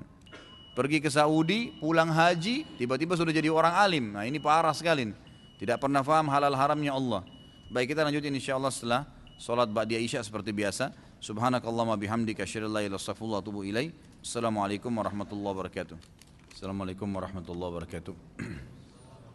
Alhamdulillah wassalatu wassalamu ala Rasulillah. Penanya memberikan salam kemudian mengatakan, Ustadz, apa hukumnya nonton video porno berdua dengan istri untuk meningkatkan gairah hubungan intim? Haram ya. Ya. Jadi hukumnya haram, 5 huruf. Kalau anda bilang, Ustadz saya ingin membangkitkan gairah saya, itu bukan caranya. Itu bukan caranya. Subhanallah, ulama mengatakan siapa yang menonton film porno walaupun dengan pasangan halalnya, itu hanya akan mematikan syahwat dia, yang hanya akan mematikan syahwat normal dia kepada pasangannya yang halal. Pastikan ikhwas sekalian dan akhwat, kalau anda nonton film porno walaupun dengan pasangan yang halal, maka setelah selesai nonton, Anda akan bergairah untuk melakukannya. Tapi yang dibayangkan siapa? Yang di film. Sudah bukan lagi yang di hadapan mata. Ini secara syar'i hukumnya haram. Enggak boleh orang berhubungan biologis membayangkan wanita lain bagi laki-laki, atau laki-laki membayangkan wanita membayangkan laki-laki yang lain. Hukumnya haram. Ya, berfantasi itu haram bila dengan yang tidak halal. Itu enggak boleh. Membayang-bayangkan, dan itu akan terjadi. Serta kita sudah tahu, pasti orang kalau buat film, dia akan cari orang yang terbaik. Orang yang cantik lah, orang yang gagah lah, kemudian memang ya tujuannya untuk bisa dijual film itu. Kalau seandainya kita melihat seseorang lawan jenis kita, laki-laki lihat perempuan di film itu, yang tidak dimiliki oleh istrinya, mungkin warna kulit, mungkin poster tubuh, mungkin paras wajah, mungkin bentuk atau panjang pendek rambut, mungkin segala macam, pakaian mungkin, atau apa saja cara ngomong, dan itu tidak dimiliki oleh istrinya. Kira-kira apa yang terjadi? Dia akan benci istrinya, otomatis itu. Jadi girah dia atau gairah dia yang sebenarnya harus ada dengan pasangan normalnya itu hilang. Coba Anda di sini laki-laki ikhwas sekalian, bagaimana bisa Anda tidak cemburu membiarkan istri Anda melihat kemaluan laki-laki lain di film itu? Bagaimana bisa itu terjadi? Membiarkan dia tonton, dan pada saat dia dapatkan ternyata kemaluan laki-laki itu berbeda, warna kulitnya berbeda, mungkin ada bulu dadahnya, mungkin ini, mungkin itu. Kira-kira apa yang terjadi pada istri Anda? Tambah senang sama Anda? Tambah benci, tidak akan suka dia. Gitu kan? Sementara kata para ulama, hubungan biologis ikhwas sekalian, ciumannya, sentuhannya, meletakkan kemaluan di kemaluan, kata para ulama, itu adalah sesuatu yang fitrah, yang telah Allah ciptakan. Seperti manusia tahu kalau makan melalui mulutnya, dia tahu kemaluan ditaruh di kemaluan, itu sudah fitrah. Antum gak mungkin masukkan makanan di kuping, gitu kan? Karena sudah fitrah. Seperti itu hubungan biologis. Orang tahu di mana meletakkan makanan, di mana dia meneguk air, yang mana anggota tubuhnya akan menghirup udara, gitu kan? Yang mana yang akan mendengar, dia sudah tahu. Begitu pula dengan fitrah, karena Allah SWT menggantungkan berlanjutnya kehidupan manusia dari biologis. Itu alami. Jadi salah sekali fatal pemahaman orang kalau menganggap dengan nonton film porno ternyata malah bisa membantu. Rusak ikhwas sekalian, akan merusak. Makin antum jauhi, makin antum nikmatin apa yang ada di situ, di hadapan kita. Kata para ulama, di antara hikmah syar'i, kenapa wanita disuruh berhijab, itu agar terus memperbaharui tentang masalah hubungan dia. Jadi kalau dia lagi keluar, dia bercadar misalnya istrinya, suaminya melihat dia bercadar di luar, begitu pulang di rumah dibuka sama dia cadarnya, ada pembaharuan. Itu sudah mencas kemauan kita sebenarnya. Lalu perempuan disuruh berdandan. Bahkan kata Nabi SAW, wanita ahli surga, wanita yang bisa membangkitkan syahwat suaminya. Itu ibadah bagi seorang wanita, sengaja menggoda suaminya. Sudah fitrah itu, disuruh oleh Allah Subhanahu Wa Taala. Tapi kalau kita tonton orang lain, bagaimana bisa kita nggak cemburu melihat pasangan kita sedang melihat orang lain di acara itu? Itu berbahaya sekali. Berbahaya sekali, dan pasti efek negatifnya jauh lebih besar dibandingkan dengan positif, atau mungkin positifnya itu tidak ada sama sekali. Ya, itu hanya akan mematikan syahwat kita yang sebenarnya normal yang Allah berikan ikhwas sekalian. Ya, jadi perlu difahamin masalah ini. Kemudian Nabi SAW sudah mengajarkan, Anda cukup membaca buku kok. Mungkin kalau teman-teman yang sudah dapat, ada DVD saya di pasaran sekarang itu, judulnya Manajemen Rumah Tangga. Itu 3,5 jam tablik akbar di Malang waktu itu. Dan itu kalau tidak salah 45 menit terakhir saya bahas tentang masalah seksual dalam Islam. Banyak sekali hadis-hadis Nabi SAW, kemesraan Nabi dengan para istrinya, terutama dengan Aisyah radhiyallahu anha, apa yang beliau lakukan, itu sudah sangat cukup untuk dibaca sebenarnya. Udah cukup, kan gitu. Dan bahkan ya mungkin kalau ikhwah-ikhwah yang faham ini, yang mereka sudah menjaga diri mereka, menjaga muru'ah, kehormatan agamanya, mereka menundukkan pandangannya dari wanita-wanita yang haram, wanita-wanita menundukkan pandangan dari laki-laki yang haram, mereka tidak berbicara komunikasi sembarangan dengan lawan jenisnya, dan mereka menikmatin pasangan halalnya, maka mereka akan menikmatin itu. Sangat luar biasa mereka menikmatin sebenarnya. Ya, jadi kita jangan sampai membuka pintu yang malah mematikan syahwat kita dengan pasangan yang halal. Kalau saya kasih contoh sederhana ikhwas sekalian, kalau yang sedang dihidangkan di depan mata kita dan itu dana yang kita cukup untuk beli makanan nasi sama tempe sama sambal, jangan pernah antum bayangkan ayam goreng karena nggak enak tempenya nanti. Nikmatin yang ada di depan mata, selesai, akan enak kok itu. Oh ini asyik, ini enak, makan nikmatin, selesai. Dan yang kadang-kadang membuat kita jadi nggak suka itu karena di sebelah sana ada orang makan ayam, ada itu. Sudah banyak yang ngangguk-ngangguk ya, alhamdulillah faham gitu. Ya. Jadi jangan ikhwas sekalian, tidak ada manfaatnya sama sekali. Pertama, melihat aurat orang haram, melihat aurat mereka haram, gitu kan? Kemudian melihat mereka sedang berzina, ya. Melihat aurat sudah haram, melihat mereka berzina, itu berzina bukan suami istri. Sedangkan suami istri saya kalau dilihat haram, apalagi kalau kita melihat yang bukan suami istri, perzinahan kita tonton. Sama saja kita datang ke diskotik, kemudian duduk juga nonton, dengar musik, sama saja, walaupun kita bukan pemilik diskotiknya, sama saja, dosa yang lain, gitu kan? Belum lagi merusak rumah tangga ikhwah, itu akan merusak rumah tangga. Dan Allah alam, saya tidak tahu kenapa pertanyaan ini muncul pada saat kita bahas masalah pemimpin nih. Nggak tahu dari pintu mana sambungnya, tapi nggak apa-apa, gitu. Apabila ada dua calon pemimpin yang akan dipilih, salah satu dari dua calon tersebut orang kafir, maka apakah kita boleh ikut pemilu agar pemimpin yang muslim jadi terpilih? Boleh. Memilihnya? Boleh, nggak ada masalah. Pilih, nggak ada masalah. Yang tidak boleh itu demo-demo, ribut, buat kekacauan. Nggak usah. Kalau disuruh milih-milih silakan. Kalau anda lihat ada maslahatnya, silakan milih. Ini selalu pertanyaan sama ini, apakah antum dengan Dr. Syafiq Basalama bersaudara? Beliau saudara saya tentunya dalam Islam, gitu kan? Sama-sama marganya Basalama dan beliau seorang alim yang perlu kita hormatin, gitu kan? Beliau seorang doktor dari Madinah dan sangat mulia ya. Kalau saya melihat beliau masya Allah kapabilitas ilmunya sangat bagus dan saya sarankan untuk ikhwah untuk belajar dengan beliau. Sering pertanyaan ini mungkin dikira karena sama-sama Basalama dianggap adik kakak gitu. Bahkan ada yang pernah tanya kepada saya, Ustadz Khalid kakak si Dr. Syafiq ini adik gitu kan. Bagaimana orang tuanya didik sampai dua-duanya bisa doktor nih gitu. Jadi bukan begitu ya. Jadi tidak ada hubungannya.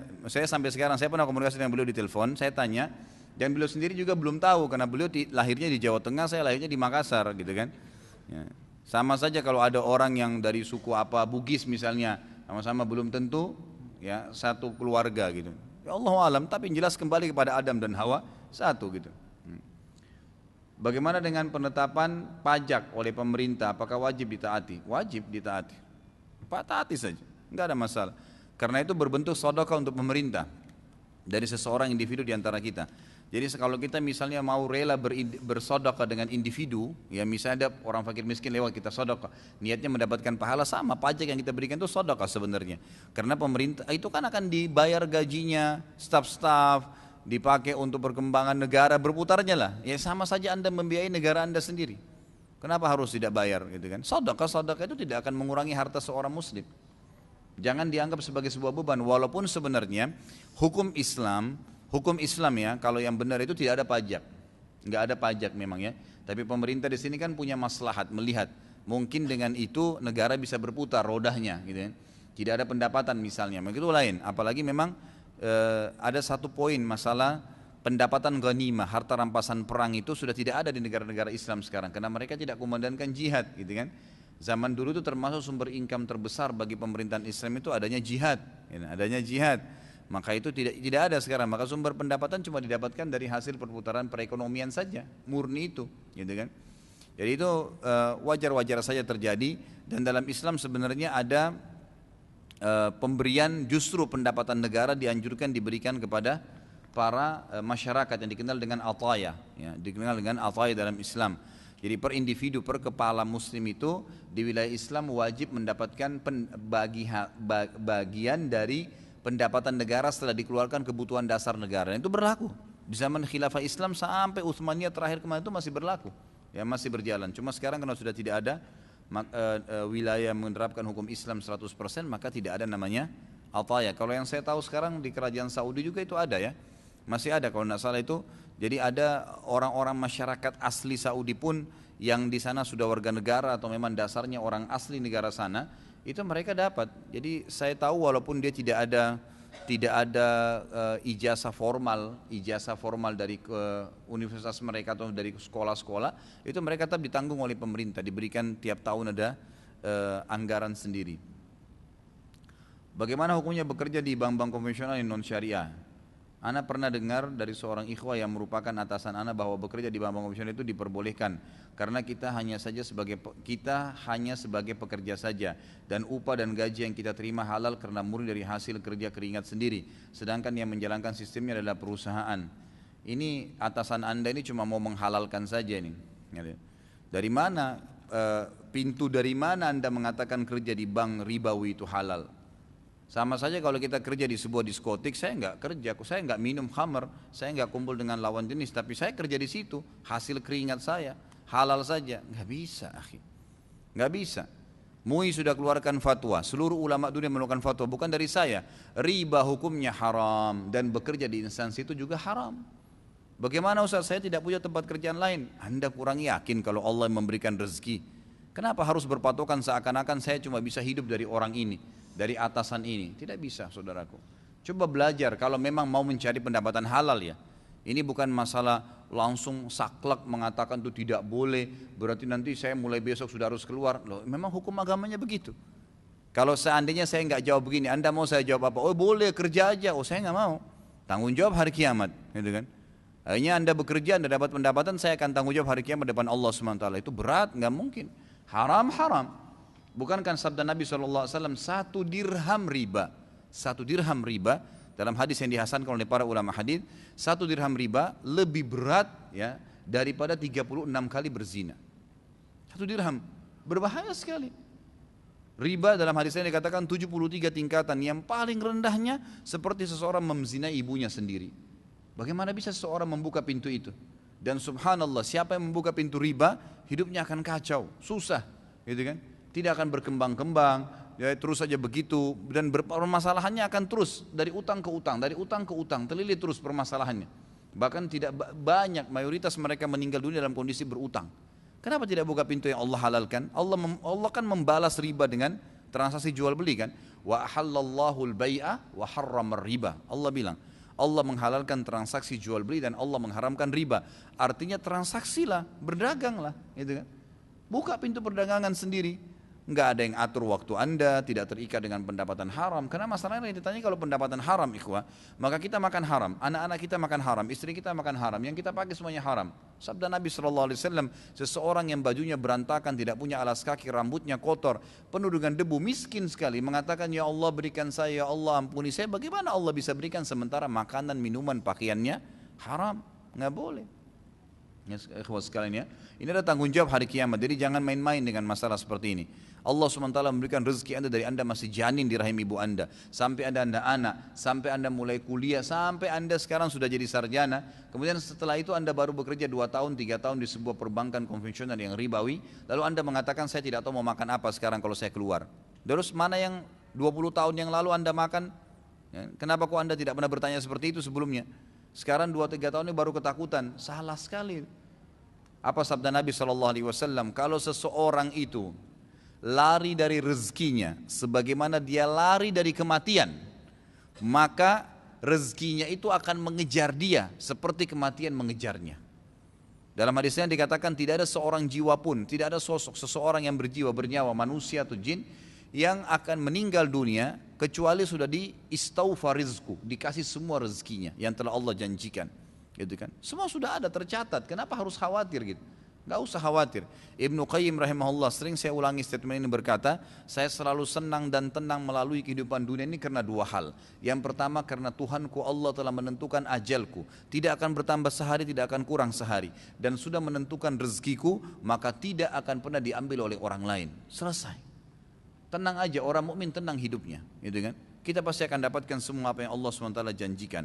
Tentu dengan ikhtiar ya, silakan ikhtiar, ya, silakan ikhtiar. Itu terbuka pintu ikhtiar. Ya, sebagaimana pernah saya jelaskan, rezeki seperti sebuah pohon, ada buah yang bergeletakan, ada buah yang bergelantungan. Yang bergeletakan Anda bekerja tidak bekerja akan datang. Udara yang kita hirup, cahaya yang ditarik oleh mata sehingga bisa melihat. Lagi duduk ini minuman jus yang disiapin buat saya tidak pernah minta, disiapin, warisan dikasih karena orang tua meninggal misalnya. Gak ada dalam usaha kita di situ. Sudah bergeletakan, gitu kan? Sudah ada. Ya, tiba-tiba ditraktir makan oleh teman. Ada yang bergelantungan, kita harus naik tangga untuk naik memetiknya. Ini mungkin orang sudah S1 mau S2 dulu deh naik. Pas saya S3 supaya memang gaji saya lebih tinggi kalau saya ngajar di kampus misalnya, lebih punya ilmu dan seterusnya, atau membuka punya usaha satu, buka cabang lagi deh supaya bisa income lebih tambahan. Ini namanya bergelantungan. Ini siapa saja boleh lakukan, ikhtiar untuk menambah iya. Tapi rezeki dasar yang sudah berjatuhan itu bergeletakan sudah ada sampai Anda meninggal. Itu nggak usah khawatir. Apakah sampai saat ini belum ada yang menjadi penghuni neraka? Mengingat Rasulullah SAW pernah bercerita tentang keadaan kondisi neraka yang sudah ada manusia dalamnya. Tidak ada penghuninya, sampai sekarang tidak ada. Neraka dan surga belum dihuni oleh manusia dan jin sampai sekarang. Nanti di hari kiamat, Yang Nabi SAW ceritakan itu adalah nanti akan ada di neraka seperti ini. Nanti akan ada di neraka seperti ini. Yang Nabi SAW pastikan azab itu seperti waktu hadis Isra dan Mi'raj adalah kisah tentang alam barzah, siksa kubur, bukan siksa neraka. Kalau siksa neraka Nabi SAW cuma menceritakan saja, di neraka nanti akan seperti ini. Gitu. Bolehkah kita ikut partai politik dengan tujuan menyelamatkan Islam? Mengingat musuh-musuh Islam sangat gencar memerangi kita. Bagaimana hukum memakai cincin? Ini yang lainnya. Kalau partai, Allahu alam, kalau pendapat saya pribadi, saya katakan sekali lagi, saya pribadi, saya tidak ikut. Kalau saya tidak ikut di partai, karena ada alasan. Kalau saya pribadi, Anda boleh nyimak, Anda boleh ambil ikutin atau Anda tinggalkan, tidak ada masalah. Karena banyak dai-dai kita juga yang punya pendapat sendiri-sendiri dalam masalah ini. Setelah saya kumpulkan dari pendapat para ulama yang saya pernah belajar dari mereka, maka saya simpulkan untuk tidak ikut-ikutan. Karena mau tidak mau, dengan masuknya di partai politik ini, kita akan masuk ke kancah persaingan besar yang sedang ada nih. Seperti misal akan ada sogok menyogok, akan ada ini, akan ada itu, banyaklah pemimpin yang tiba-tiba dipilih, maka kita harus punya andil di situ. Dan berapa banyak sekarang partai Islam di Indonesia yang akhirnya tercoreng namanya? Ada ini, ada itu, ada ini, macam-macam. Apakah dengan begitu mereka bisa memperjuangkan Islam? Allahu a'lam. Kalau saya melihat pribadi, umat ini butuh majelis ilmu itu yang diperlukan, gitu kan? Kita kalau subhanallah dengan majelis ilmu seperti ini, sederhana mungkin kelihatannya, tapi ini efeknya sangat besar. Bagaimana di pengajian, banyak pengajian saya yang hadir, ada seorang jenderal di polisi, ada yang di tentara itu hari, ada yang banyak sekali, ada yang ikut umroh dengan saya, pedagang-pedagang, ada pejabat-pejabat di pemerintahan. Pada saat mereka ikut umroh 9 hari saja reguler dengan saya pada saat itu, dan duduk beberapa hari, terjadi perubahan yang luar biasa pada diri mereka. Baru paham, oh iya begini ya, oh iya begitu ya. Saya cuma nyampaikan masalah ilmu. Ternyata dengan ilmu syar'i yang kita sampaikan, asal benar tuntunan wahyunya, itu sangat luar biasa efeknya. Itu kan sama, itu sudah lebih besar efeknya daripada kita masuk ke kancah-kancah yang akhirnya membuka pintu-pintu minimal ada pertanyaan pada hari kiamat depan Allah, kenapa kau begini dan kenapa kau begitu. Bukankah dalam hadis dikatakan tidak akan beranjak kaki seorang hamba hari kiamat secara individu sampai ditanyakan 4 hal? Umurnya di mana dia habiskan, gitu kan? Masa mudanya, kemudian harta yang dia dapatkan dari mana dan akan kemana, ya, di kemana dia keluarkan. Ini termasuk berhubungan dengan masalah politik, banyak sekali berhubungan dengan masalah keuangan. Berapa banyak teman-teman kita yang kita tahu sebelum masuk di partai politik, masya Allah, dalam ceramahnya, dalam dakwanya bagus. Begitu mereka sudah masuk ke partai politik ini, sudah toleransinya luar biasa. Udah nggak apa-apa ini, udah nggak apa-apa itu, udah nggak apa-apa ini, nggak apa-apa ya, semuanya nggak apa-apa, gitu kan? Jadi masalah. Apakah Anda jamin 1-2 orang masuk ke anggota dewan kemudian bisa mengubah yang sekian ratus? Tidak, saudaraku. Itu pemahaman yang sempit. Kan seakan-akan tidak ada jalan lain kecuali itu, gitu kan? Padahal sebenarnya masih bisa dengan cara lain. Allah SWT memberikan hidayah kepada orang, kita punya doa, kita lebih leluasa sebenarnya di luar kancah itu kita keluar, dari luar kita bisa memanage atau bisa memperbaikinya. Allahu a'lam. Ini pendapat saya ya. Jadi Anda boleh milih, boleh ikuti, boleh enggak. Kalau pakai cincin dalam Islam boleh saja, laki-laki perempuan tidak ada masalah. Cuman ada beberapa hal yang diperhatikan. Yang pertama, hindari 2 jari ini. Meletakkan cincin di 2 jari ini, telunjuk dan jari tengah. Karena memang ada hadis yang dihasankan oleh para ulama, ya, menggunakan cincin di sini di 2 jari ini menyerupai kaum Lut, dan kaum Lut adalah kaum yang disiksa oleh Allah Subhanahu wa taala, sementara kita tidak dibolehkan menyerupai kaum yang pernah disiksa oleh Allah Subhanahu wa taala. Ini. Kemudian yang kedua, bagi laki-laki tidak boleh menggunakan emas. Kalau perempuan boleh saja, tidak ada masalah. Tapi itu pun dianjurkan mereka menggunakan, dan ulama menitik beratkan karena ada hadis cuma 2 jari ini, maka 3 jari berarti dibolehkan untuk menggunakannya. Tapi Nabi SAW bagi laki-laki menggunakan di jari kelingking beliau SAW. Itu kan beliau menggunakan cincin itu dibolehkan, dan beliau menggunakan di sisi kanannya. Jadi itu boleh saja. Kalau yang saya sarankan untuk dijauhi bagi laki-laki terutama, dan ini perempuan juga ya, masalah menggunakan cincin perkawinan ikhwan. Itu simbolik saja. Di negara-negara barat, negara orang muslim, mereka sengaja menggunakan itu supaya memamerkan kepada orang, saya sudah menikah, gitu kan? Saya sudah menikah, sehingga saya sudah terikat dalam pernikahan dan saya tidak akan melakukan hal A, B, C. Padahal sebenarnya mereka tetap melanggar. Dalam Islam itu bukan cincin yang menahan orang, tapi imannya. Gitu kan? Iman dalam hati, bukan cincin. Kalau saya sudah nikah, ditanya sudah nikah, orang mukmin tidak akan bohong. Iya sudah menikah, selesai, gitu kan? Saya tahu saya punya pasangan, halal yang Allah berikan, selesai. Tidak perlu diberikan simbolik yang sebenarnya itu malah menyerupai kaum orang-orang non-muslim. Yang akhirnya masuk dalam hadis Nabi SAW, man tasyaba biqaumin fahuwa minhum. Siapa yang menyerupai satu kaum maka dia termasuk bagian dari mereka. Bagaimana agar keyakinan kepada Allah tetap konsisten dan keyakinan itu berasal dari hati? Ilmu. Tidak ada yang lain kecuali ilmu. Beda ikhwah dan akhwat sekalian, Anda hadir tadi di sini dengan sebelum hadir. Coba ya, tanya diri sendiri, pasti beda. Kalau makin bertambah ilmu, maka iman kita akan bertambah. Kalau iman ini maksudnya keyakinan ya, akan bertambah. Dan kalau bertambah iman, amal solehnya akan bertambah, otomatis. Makanya jadwalkan. Kalau seandainya Anda bisa mampir di sebuah rumah makan karena merasa lapar secara jasad, maka ruh Anda juga lapar, butuh ilmu. Makanannya ruh itu ilmu. Ya, jadi kalau kita, kata Ibnu Qayyim rahimahullah, orang yang bijak adalah orang yang bisa memberikan makan kedua hal yang ada pada tubuhnya, jasadnya dan ruhnya. Banyak kita memberikan makan sampai kenyang, sampai badannya gemuk jasadnya, tapi ruhnya kempes kurus, nggak ada sama sekali isinya.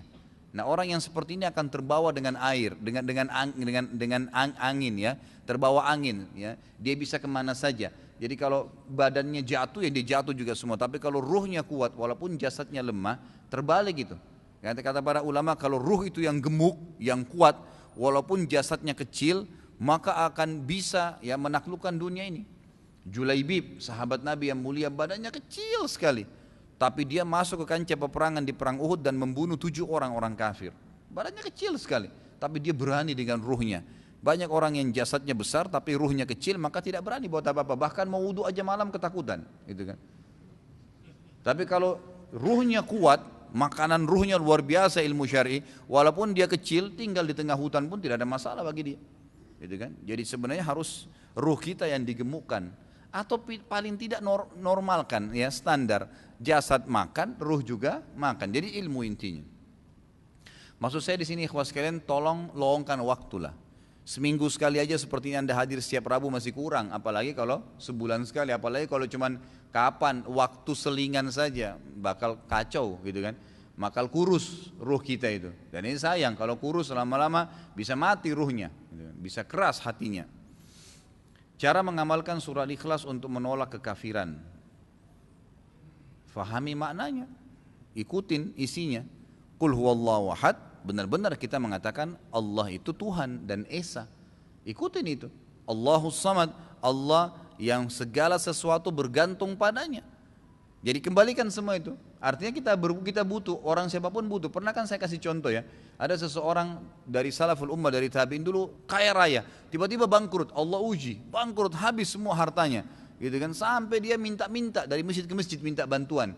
Satu waktu dia pergi minta-minta, gitu kan, di satu masjid ada orang-orang fakir lagi ngumpul dekat masjid, lagi senang, pada gembira terima bagian dari satu orang kaya gitu. Lalu dia datang, dia bilang, siapa yang membantu kalian? Kata mereka, semua itu yang lagi duduk di depan sana di dekat mihrab tuh. Itu kalau kau punya hajat apapun sampaikan, dia akan penuhi. Lalu orang soleh ini, orang soleh dia tiba-tiba bangkrut, Allah lagi uji gitu kan. Beberapa bulan dalam hidupnya dia susah. Lalu kemudian dia dekatin orang tersebut, niatnya mau menyampaikan hajatnya, saya lagi butuh bantuan, bisa dibantu nggak gitu. Waktu dia dekat dia bilang, dia cerita, saya lihat tiba-tiba orang ini ternyata lagi mengangkat tangannya berdoa kepada Allah SWT dan merengek-rengek, nangis-nangis sama Allah. Ya Allah tambahkan rezeki saya, ya Allah berkahi, ya Allah mudahin supaya saya bisa berbuat kebaikan, membantu orang miskin. Dia terus berdoa. Kata orang soleh ini, saya lalu tiba-tiba terbuka hati saya, berkata kenapa saya harus minta kepada orang ini? Orang ini pun minta kepada Allah. Mulai semenjak itu dia bilang dia berdoa selama sebulan non-stop. Dia berdoa sampai Allah SWT bukakan rezekinya dan menjadi orang kaya seperti awalnya, gitu kan? Jadi memang kita harus bergantung kepada Allah Subhanahu Wa Taala karena Allah itu samad memang. Lam yalid wa lam yulad, yakini dia tidak ada asas atasnya, tidak ada bawahnya, nggak ada orang tuanya, nggak ada anak-anaknya. Gitu kan? Karena kalau ada orang tua, ada kakek, ada nenek dan seterusnya. Kalau ada anak berarti ada cucu dan seterusnya. Memang dia tidak ada. Gitu kan? Kemudian walam yakullahu kufuwan ahad, Allah tidak butuh pada siapapun. Jadi orang yang menggantungkan dirinya sama Allah SWT maka dia akan dicukupkan oleh Allah SWT. Kapan waktu zikir pagi dan petang sesuai dengan sunnah? Selesai sholat subuh, selesai sholat asar, itu paling afdal. Itu paling afdal. Begitu selesai sholat subuh langsung antum baca, habis sholat asar langsung antum baca, itu paling afdal. Karena di situ ada permintaan-permintaan untuk diberikan kebaikan pada hari itu, pada pagi itu dan pada sore itu. Misal antum mengatakan dalam zikir pagi, amsayna wa asbahna wa asbahal mulku lillahi rabbil alamin, Allahumma inni as'aluka khaira hadzal yaum, gitu kan? Kami tiba pada pagi hari bersama dengan tibanya kerajaannya Allah dan saya meminta Allah kebaikan pagi ini. Jadi kalau makin pagi dibaca, makin bagus sebelum aktivitas, habis subuh. Begitu juga dengan sore, gitu kan, kita mengatakan khaira hadhil laila, ya Allah saya minta kebaikan pada malam ini. Jadi kalau antum baca zikir pagi setelah duhur, jadi permintaan yang pagi sudah lewat, gitu kan. Atau kalau antum baca zikir sorenya nanti malam, berarti sudah lewat manfaat yang antum bisa dapatkan dari dua itu, gitu kan. Jadi lebih baik, dan ini juga pengalaman-pengalaman tentu teman-teman ikhwah yang sudah biasa atau coba mau rutinkan zikir pagi sore, kalau anda lewatkan setelah sholat subuh nggak baca, pasti anda lupa tuh. Biasanya begitu, terlewatkan, nanti akhirnya minimal ada kehilangan beberapa zikir yang kita tidak sempat baca. Karena syaitan biasa begitu. Kata Ibnu Qayyim, memindahkan orang dari afdaliyah ke mufaddal, dari afdal ke mufaddal, dari yang lebih besar pahalanya kepada yang lebih kecil pahalanya. Kalau dia tidak bisa buat kita maksiat begitu, sebentarlah zikir paginya, nggak usah dulu, akhirnya kita tunda. Padahal saya pernah praktekin ikhwah, kalau antum rutin duduk pegang tuh buku zikir pagi kalau belum baca, kalau belum hafal maksud saya, dan antum baca, itu maksimal 15 menit selesai kok. 15 menit sebenarnya sudah bisa selesai, gitu kan? Maka itu bisa dilakukan. Lebih baik dibaca di awal-awal, gitu, di awal-awal setelah subuh dan setelah asar. Bagaimana dengan sekelompok orang di Indonesia membuat keamiran dan baiat, apa ini? Seperti LDII.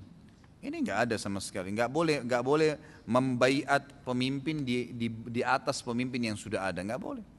Itu sudah pemimpin negara sudah ada, selesai, nggak usah lagi membaiat, karena baiat itu hanya diberi, baiat itu hanya istilah dukungan bagi pemerintah, ya, bagi pemerintah, dan kita sudah punya pemerintah kita sudah ada muslim, sudah alhamdulillah dipatuhi, gitu kan, yang sebenarnya berhubungan dengan apapun yang berbau taat kepada Allah SWT, itu sebagai bentuk kedekatan. Bahkan dalam sebuah hadis dikatakan, kata Nabi SAW,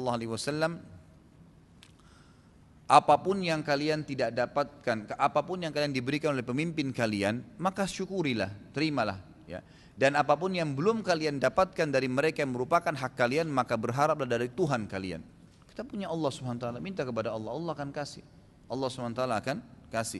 Dan sebaliknya tidak boleh kita melepaskan tangan, ya, tidak boleh berlepas dari kepemimpinan yang sudah ada, nggak boleh kita keluar, ya.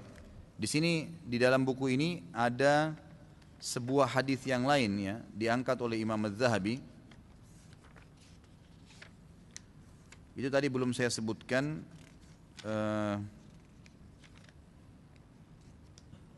Kalau yang pegang bukunya di halaman 182 poin ke-15. Sabda Nabi SAW dengan isnad, dengan sanad yang sahih. Ini diriwayatkan oleh Hakim dalam kitab Mustadrak, dalam Kitabul Iman, Kitabul Ilm dan Kitabul Iman. Dan juga beliau mensahihkan dan disepakati oleh Imam Az-Zahabi. Man mata wa laisa alaihi imamu jama'ah fa inna maitatahu mautatan jahiliyah. Mautatun jahiliyah.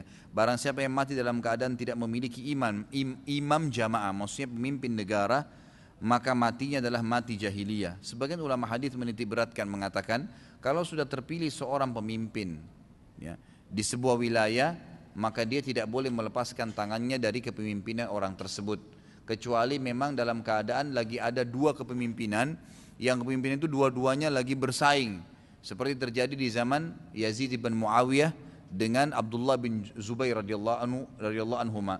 Jadi yang satu khalifah di Hijaz, yang satu khalifah di Syam. Waktu itu banyak sahabat yang angkat tangan, termasuk ulama-ulama tabi'in seperti Abdullah bin Umar, Abdullah bin Abbas, itu kan sahabat-sahabat Nabi, Abdullah bin Amr bin As, kemudian Muhammad bin Hanafiyah. Mereka angkat tangan, mereka tidak mau membaiat siapapun, tidak mau memberikan dukungan, karena masih ada dua khalifah Islam yang bersaing di satu wilayah kekuasaan, gitu kan.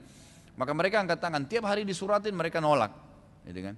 Pada saat Abdullah bin Zubair terbunuh mati dan tersisa satu khalifah saja, maka mereka rame-rame tanpa diminta langsung mengirimkan baiatnya, mengatakan kami membaiat di atas tangan anda dan kami akan patuh selama dalam keadaan ketaatan kepada Allah Subhanahu wa ta'ala.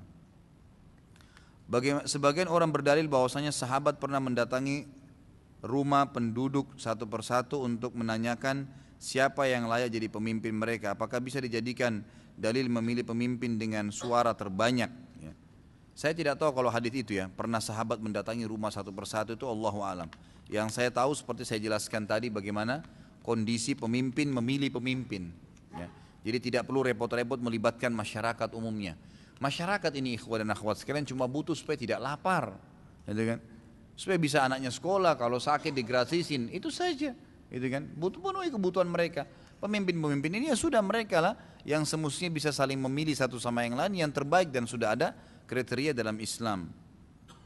Apabila dalam sebuah keluarga suami telah meninggal, maka siapa yang bertugas menjadi pemimpin keluarga dan siapakah yang berkewajiban menafkahi keluarga tersebut, si ibu ataukah keluarga dari suami? Ibu tentunya, si istri. Jadi istri itu kan bukan bawahannya suami ya. Istri itu adalah pendamping, wakil dari suami. Meninggal, maka istrinya yang menggantikan, gitu kan? Istrinya yang menggantikan semampu dia, gitu kan? Semampu dia bagaimana dia membiayainya. Tentu keluarga suami, keluarga yang lain itu punya kewajiban juga. Ya, nafkah itu atau sedekah yang dikeluarkan itu paling afdal diberikan kepada kerabat, ya, kepada kerabat. Ya, makanya seorang sahabat pernah membawa uang sambil berkata, ya Rasulullah, ini saya punya beberapa dirham, saya ingin sedekahkan. Saya ingin sedekahkan, ada yang saya ingin, ada satu fakir miskin keluarga saya dan ada satu fakir miskin yang bukan keluarga saya. Mana yang saya berikan? Kata Nabi SAW, kalau kau berikan kepada yang ada hubungan keluarga denganmu, maka engkau akan mendapatkan dua pahala. Pahala sedekah dan pahala silaturahim. Artinya apa? Kalau memang ada kerabat kita yang kita tahu misalnya suaminya meninggal, maka membiayai hidup janda itu adalah sebuah pahala yang sangat besar, gitu kan? Sebuah pahala yang sangat besar. Nabi SAW menjanjikan pahala yang sangat besar. Dalam sebuah hadis disebutkan bahwasanya siapa yang mengkafili janda, gitu kan, mensponsorinya, maka dia akan mendapatkan pahala. Ya, ada janji. Mohon maaf saya lupa fadilah hadis, tapi itu ada fadilah tersendiri orang membiayai atau memberikan bantuan kepada orang-orang yang tidak mampu. Tapi di sini si istri lah yang menggantikan mengurus anak-anak suaminya.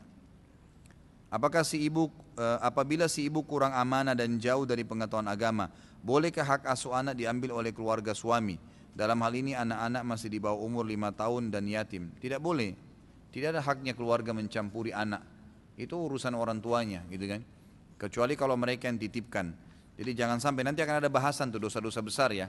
Salah satu dosa besar nanti yang kita bahas adalah Allah Subhanahu wa taala ya melaknat orang-orang yang memisahkan antara seorang ibu dengan anaknya, gitu kan? Itu nggak boleh. Ya, walaupun dengan alasan ibunya tidak bertanggung jawab, dan itu tanggung jawab dia kepada Allah SWT, bukan tanggung jawab anda, dan tidak usah mencampuri hal-hal yang melampaui kapasitas kita. Ingat ikhwas sekalian ya, saya ingin bahasakan kalimat ini, tolong direnungin. Mata kita itu punya batas, maka bergeraklah di batas mata kita itu. Telinga kita punya batas untuk menjangkau suara, maka cukupkan dengan suara yang bisa ditangkap saja. Itu suara kita ada batasnya sampai kemana, cuma sebatas itu saja, gitu kan? Seperti itu.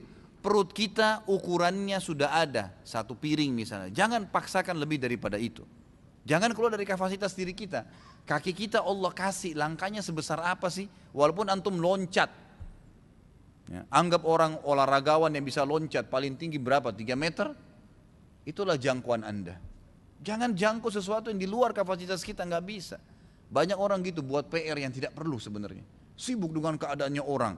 Ini adiknya mati misalnya, istrinya lagi susah, lagi sedih, anaknya saya akan ambil nih kakak saya, karena kamu nanti tidak tanggung jawab, diambil anaknya orang.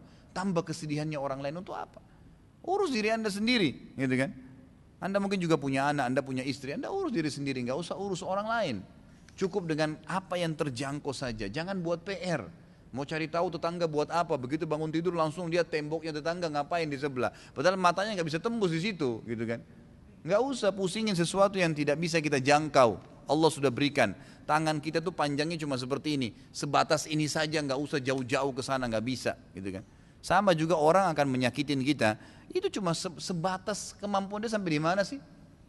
Saya dari sini bisa mukul nggak orang kalau ada orang di rumahnya? Nggak bisa. Harus datang ke sana. Hanya sebatas itu saja. Ya, jadi Allah SWT sudah membatasi semua. Ustaz, saya berencana umroh bersama keluarga, termasuk anak 8 tahun dan bayi 1,5 tahun. Bulan apakah sebaiknya untuk umroh agar cuaca tidak ekstrim karena bawa anak dan bayi? Sebenarnya sekarang sangat bagus ya. Saya baru balik 3 hari lalu, hari Ahad kalau nggak salah. Saya balik itu cuaca sekarang sangat bagus di sana. Jadi transisi dari musim dingin ke musim panas. Jadi sekarang itu sangat bagus cuaca 18, 20 gitu kan. Tidak dingin, tidak panas. Kalau sekarang ini Anda bisa umroh, maka itu sangat bagus ya. Insya Allah ini mungkin cuacanya masih bertahan sampai Februari ya. Mungkin sampai akhir bulan ini. Selebihnya itu kemungkinan akan panas cuacanya. Bagaimana menurut Ustaz kalau Ana bekerja di sebuah konsultan informasi teknologi yang kliennya itu sebuah perusahaan asuransi konvensional. Ana membuat aplikasi untuk perusahaan asuransi tersebut dan Ana terikat kontrak pada konsultan tersebut untuk beberapa tahun. Apa hukumnya? Ini kesian Ustadz ini ya.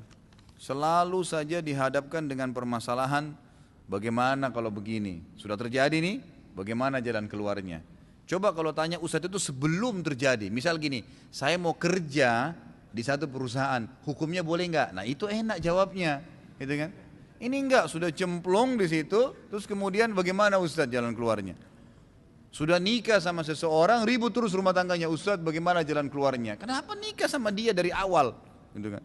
Coba sebelum nikah tanya Ustadz, Ustadz boleh nggak saya nikah dengan perempuan tidak pakai jilbab, nggak sholat? Boleh nggak saya nikah dengan laki-laki yang playboy? Saya akan bilang jangan. Maka dari situ Anda sudah tidak akan terjerumus dalam masalah yang berat. Ini sudah nikah, sudah tiap hari sama-sama buat masalah, kadang-kadang suka dukanya, lalu kemudian Ustadz bagaimana jalan keluarnya? Boleh nggak saya cerai? Nah, ini gimana caranya nih jawabnya gitu kan? Kalau apapun yang Anda lakukan kemudian berhubungan dengan hal yang diharamkan oleh agama, maka jawabannya jelas tidak boleh. Gitu kan? Kira-kira saya mau jawab apa sama Anda yang bertanya ini? Saya bilang nggak apa-apa silakan, tidak ada masalah karena sudah terlanjur taken kontrak, nggak bisa. Tetap hukumnya haram, itu kan? Nggak boleh. Anda akan bertanggung jawab. Bolehkah saya lakukan? Ya itu boleh-boleh saja Anda lakukan, tapi ada konsekuensi daripada perlakuan yang kita lakukan, gitu kan? Jangan pernah dukung hal-hal yang berbau pelanggaran agama. Gitu. Lebih baik jangan dijauhin, gitu kan? Allahu a'lam. Apa hukumnya merapikan janggut? Maksudnya janggutnya tetap ada, hanya saja dipendekkan. Apakah berdosa atau tidak? Karena kebanyakan ustaz-ustaz di Indonesia ini janggutnya dirapikan. Jadi ana pikir mungkin tidak apa-apa, tapi ana ragu setelah baca hadis memanjangkan janggut. Ini ada hadis nanti, ada hadis dosa besar keberapa itu tentang Nabi SAW bersabda, bukan dari golongan kami orang yang tidak mau cukur kumisnya dan memelihara jenggotnya. Ada hadis begitu bunyinya. Nanti itu akan panjang lebar saya jelaskan insyaAllah. Berikut juga kalau Allah mudahin tentang manfaat-manfaatnya ya, tentang manfaat-manfaatnya. Jadi begini sebenarnya, yang membuat Anda ragu memelihara jenggot, kira-kira apa? Umumnya kalau saya survei pribadi itu karena persepsi. Oh orang kalau jenggot panjang kelihatan tua, misal. Oh nanti orang akan bilang apa? Yang dipusingin ini orang bilang apa? Bapak ibu sekalian, ikhwah akhwat, kalau anda mau hidup dengan apa yang orang bilang, kita akan susah. Pakai baju biru, kenapa kok pakai baju biru? Gak bagus. Pakai baju hitam, ganti baju lagi. Kita lagi mau makan di sini, kenapa makan di situ? Nggak enak, di sini yang enak, pindah lagi. Kenapa harus begini? Kayak tidak ada orang prinsipnya. Nggak bisa. Di atas kepala kita ada bendera agama. Agama bilang A, mau satu dunia mengatakan tidak B, saya tidak mau tahu. Ini agama saya mengatakan. Prinsip dasar. Orang tidak akan salah kalau agama jadi tolok ukurnya, gitu kan? Harusnya begitu. Jadi jangan sampai kita salah dalam masalah-masalah seperti ini. Jadi saya sarankan Allah alam itu persepsinya saja. Kenapa orang kalau ada pakai jas dia merasa keren?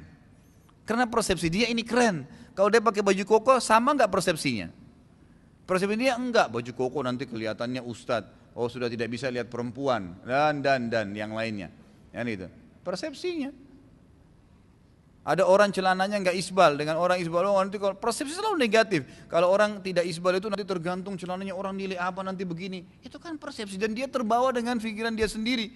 Terus menerus, kenapa ada orang pakai celana pendek nggak malu jalan di mall? Anda cuma naik di atas mata kaki malu, subhanallah gitu kan. Emang kenapa kalau jenggotnya panjang? Kenapa? Kenapa sih saya mau tanya coba. Ada masalah? Berat? Saya aja begini ringan rasanya. Nggak ada beratnya, nggak ada bebannya gitu. Oh nanti nggak disuka, coba tanya kalau sudah berumah tangga. Saya istri saya alhamdulillah suka sama saya berjenggot, nggak ada masalah tuh, gitu kan? Nggak ada masalah. Saya malah kemana-mana orang lihat orang hormatin aja, gitu kan?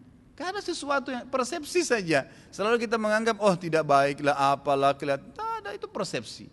Persepsi tidak ada masalah. Apalagi bayangkan kalau memelihara jenggot adalah sunnah Nabi SAW dapat pahala, gitu kan? Itu pahala. Nabi SAW malah jenggotnya sampai ke dadahnya Sallallahu Alaihi Wasallam. Kalau memang kita cinta dengan Nabi SAW, kita contohi beliau. Persepsi saja, Bapak Ibu sekalian. Tidak ada masalah sebenarnya. Tidak ada sesuatu kecuali kalau jenggot ini per helainya bebannya 10 kilo, gitu kan. Nah ini sudah sekian ton saya bawa, nah ini lain, gitu kan. Tapi ini nggak ada ringan, tidak ada masalah. Tentu diurus ya. Kalau saya tiap hari saya sampoin, alhamdulillah. Disampo, diurus, disisir, nggak ada masalah. Ini karena belum terbiasa aja. Gitu kan, orang Indonesia masih belum terbiasa melihat. Kalau di Saudi itu malah aneh kalau ada orang tidak berjenggot gitu kan. Dianggap aneh kalau tidak berjenggot ini orang masih bagaimana keadaannya gitu. Kadang-kadang malah jadi kan kalau berjenggot faham agama, kalau enggak berarti enggak gitu kan. Biasanya begitu. Ustaz, Allah ada di mana? Benarkah arsy itu termasuk makhluk? Bila iya, di mana Allah sebelum arsy diciptakan? Ini dalam sebuah hadis kata Nabi SAW pada saat beberapa sahabat sudah ngumpul-ngumpul, lagi ngumpul-ngumpul ya di masjid, kemudian kata Nabi SAW mendengarkan pembicaraan mereka. Ternyata pembicaraan mereka itu sudah ada bisikan-bisikan yang sampai pada tingkat mengatakan Allah itu di mana ya? Allah ngapain aja sebelum ciptain makhluk? Jadi muncul pertanyaan-pertanyaan yang memang di luar kapasitas dia. Tadi saya bilang ya, ingat kita punya jangkauan, batasan, mata terjangkau. Kita nggak pernah tahu ada apa di belakang tembok. Soalnya nggak usah cari tahu di belakang tembok itu, gitu kan? Cukup yang ini depan mata kita perbaikin mulai sekarang, gitu kan? Selesai. Jadi kita lakukan seperti itulah. Jadi jangan sampai kita melalui batas. Maka Nabi SAW keluar dan mengatakan, apakah sudah muncul ya di benak kalian dan di hati kalian pertanyaan bahwasanya Allah itu ada di mana, Allah lagi ngapain, gitu kan? Dan seterusnya berhubungan dengan Allah. Kata para sahabat, iya ya Rasulullah. Kata Nabi SAW, kalau sudah muncul itu katakan amantu billah, saya beriman kepada Allah. Ini langkah pertama nasihat saya kepada penanya. Katakan saya beriman kepada Allah subhanahu wa ta'ala. Karena pertanyaan yang kita lontarkan jangan sampai melampaui kapasitas kita. Allah aja belum bisa kita lihat di dunia, apalagi kalau kita mau cari tahu dulu Allah buat apa sebelum ada arsh. Itu kan terlalu jauh pertanyaan itu.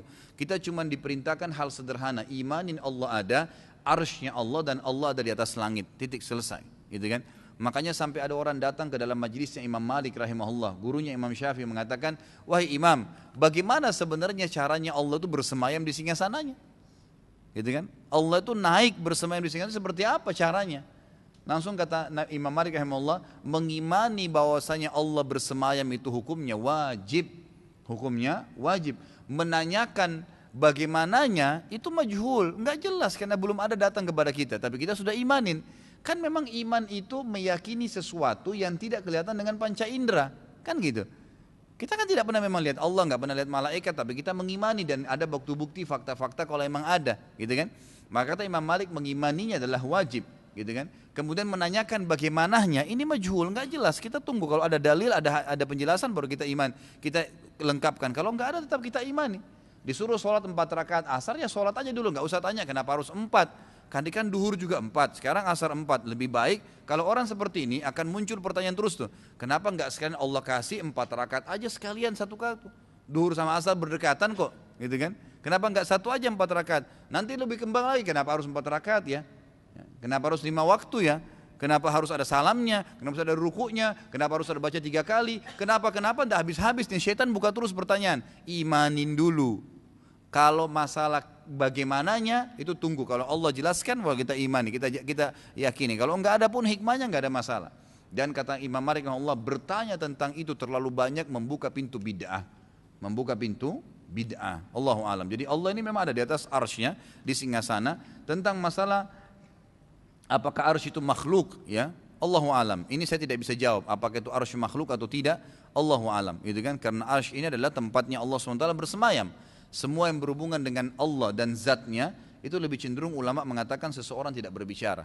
Karena ada sabda Nabi SAW yang berbunyi, berbicaralah di nama-nama dan sifat Allah dan jangan bicara di zatnya Allah. Karena zatnya Allah kita tidak mampu untuk membicarakan masalah-masalah sampai di sana. Mohon rekomendasi buku atau DVD yang valid dan sahih tentang Nabi Muhammad SAW supaya kita bisa mencontohi secara aktivitas Nabi SAW. Jazakumullah khair.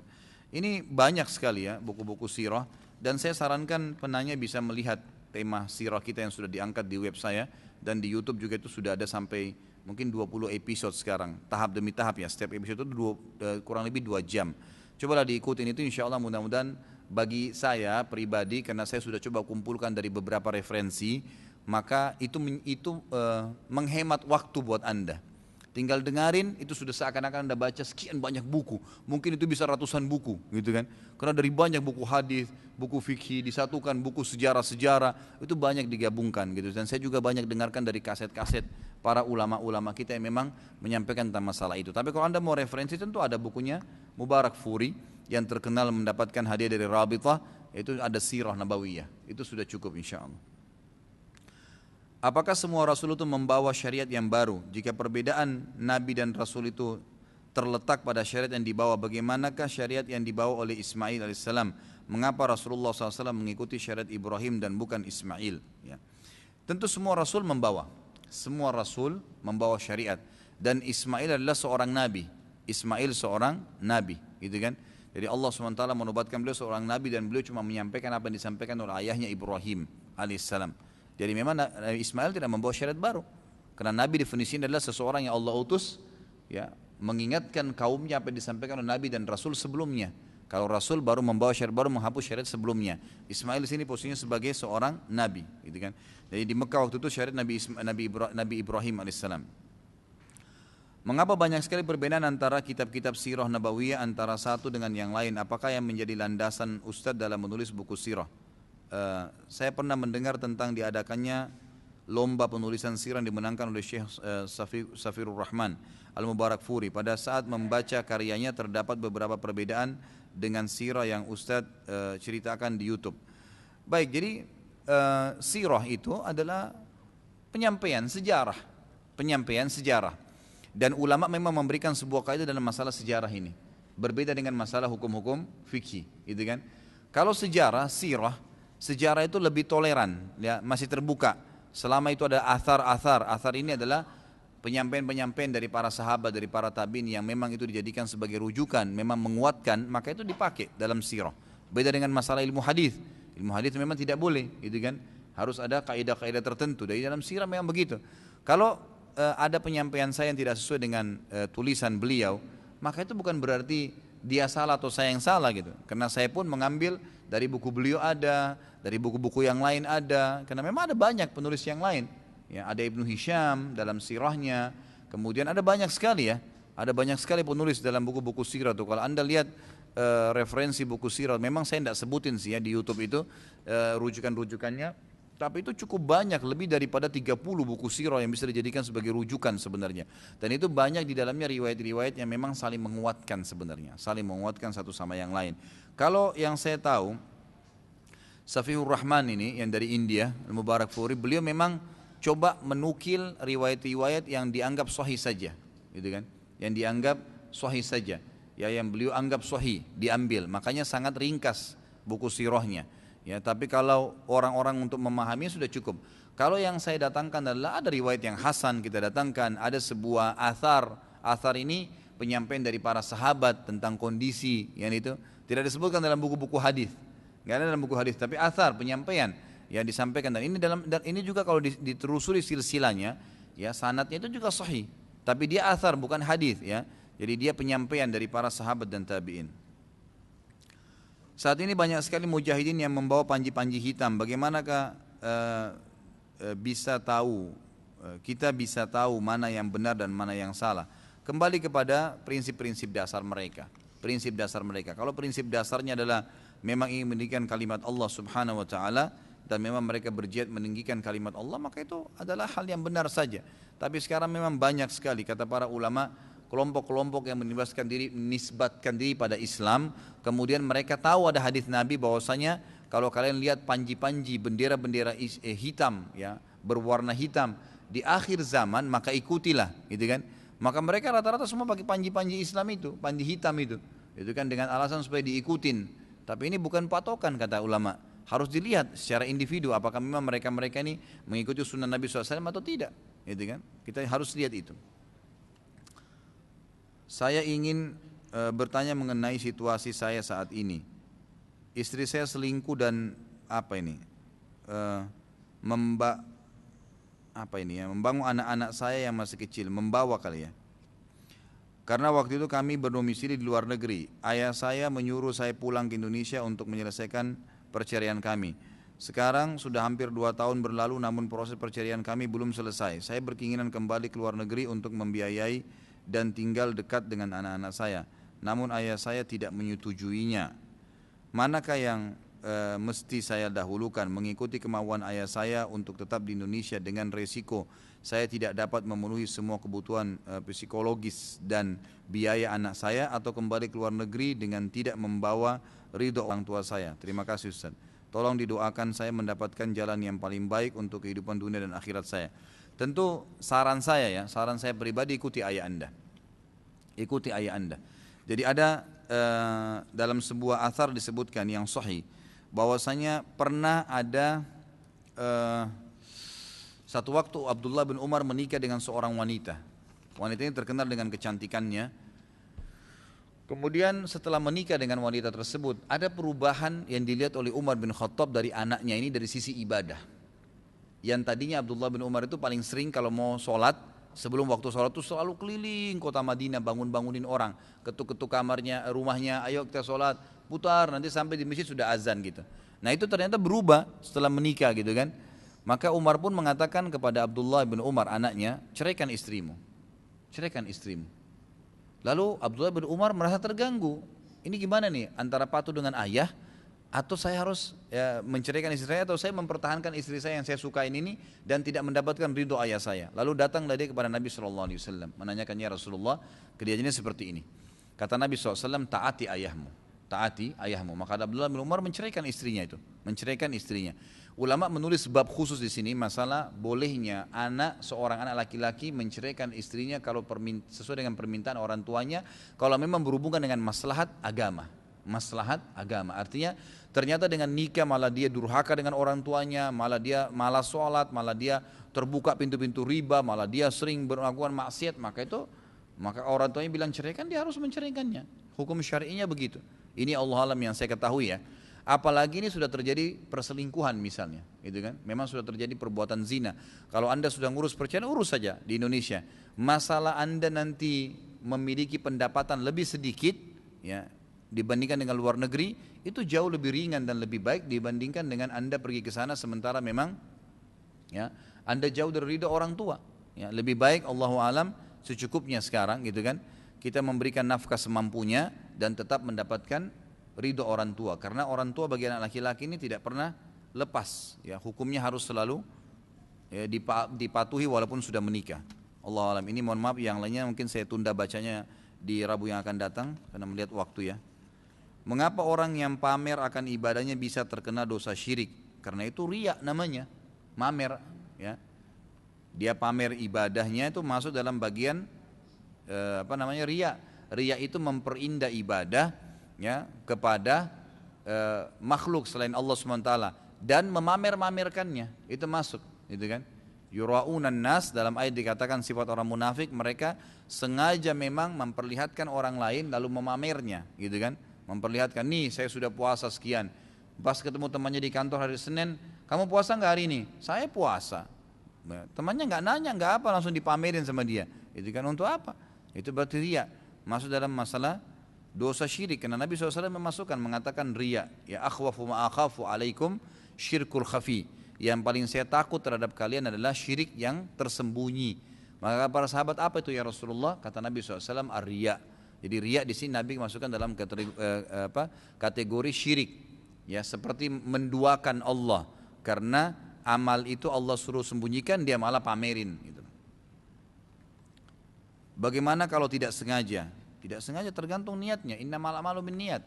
Ingat ya, ikhwas sekalian, semua orang akan terlintas riya di ibadahnya. Enggak ada orang yang tidak ada riyanya. Fahami poin ini ya. Kita lagi sholat nih, pasti ada bisikan syaitan supaya kita riya. Selama antum tidak iyakan, enggak dosa.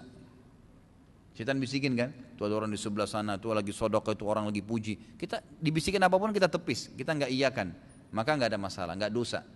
Tapi kalau kita ikutin iyakan, baru berdosa gitu kan. Jadi kalau tadi masalah sengaja tidak sengaja itu tergantung niatnya. Apakah niatnya memang sengaja mau memamerkan? Kalau sengaja berarti masuk dalam bab riyad. Ya, bab riyad. Dan kata Nabi SAW, al-yasiru minar riya syirkun. Sedikit saja dari riya itu sudah masuk dalam perbuatan syirik yang disebutkan tadi. Makanya jangan sampai terjadi, dijaga itu. Sekali lagi, selama anda tidak mengiyakan, maka tidak termasuk dalam dosa riya sendiri. Allahu a'lam. Mungkin sampai sini dulu karena melihat waktu sudah jam 9.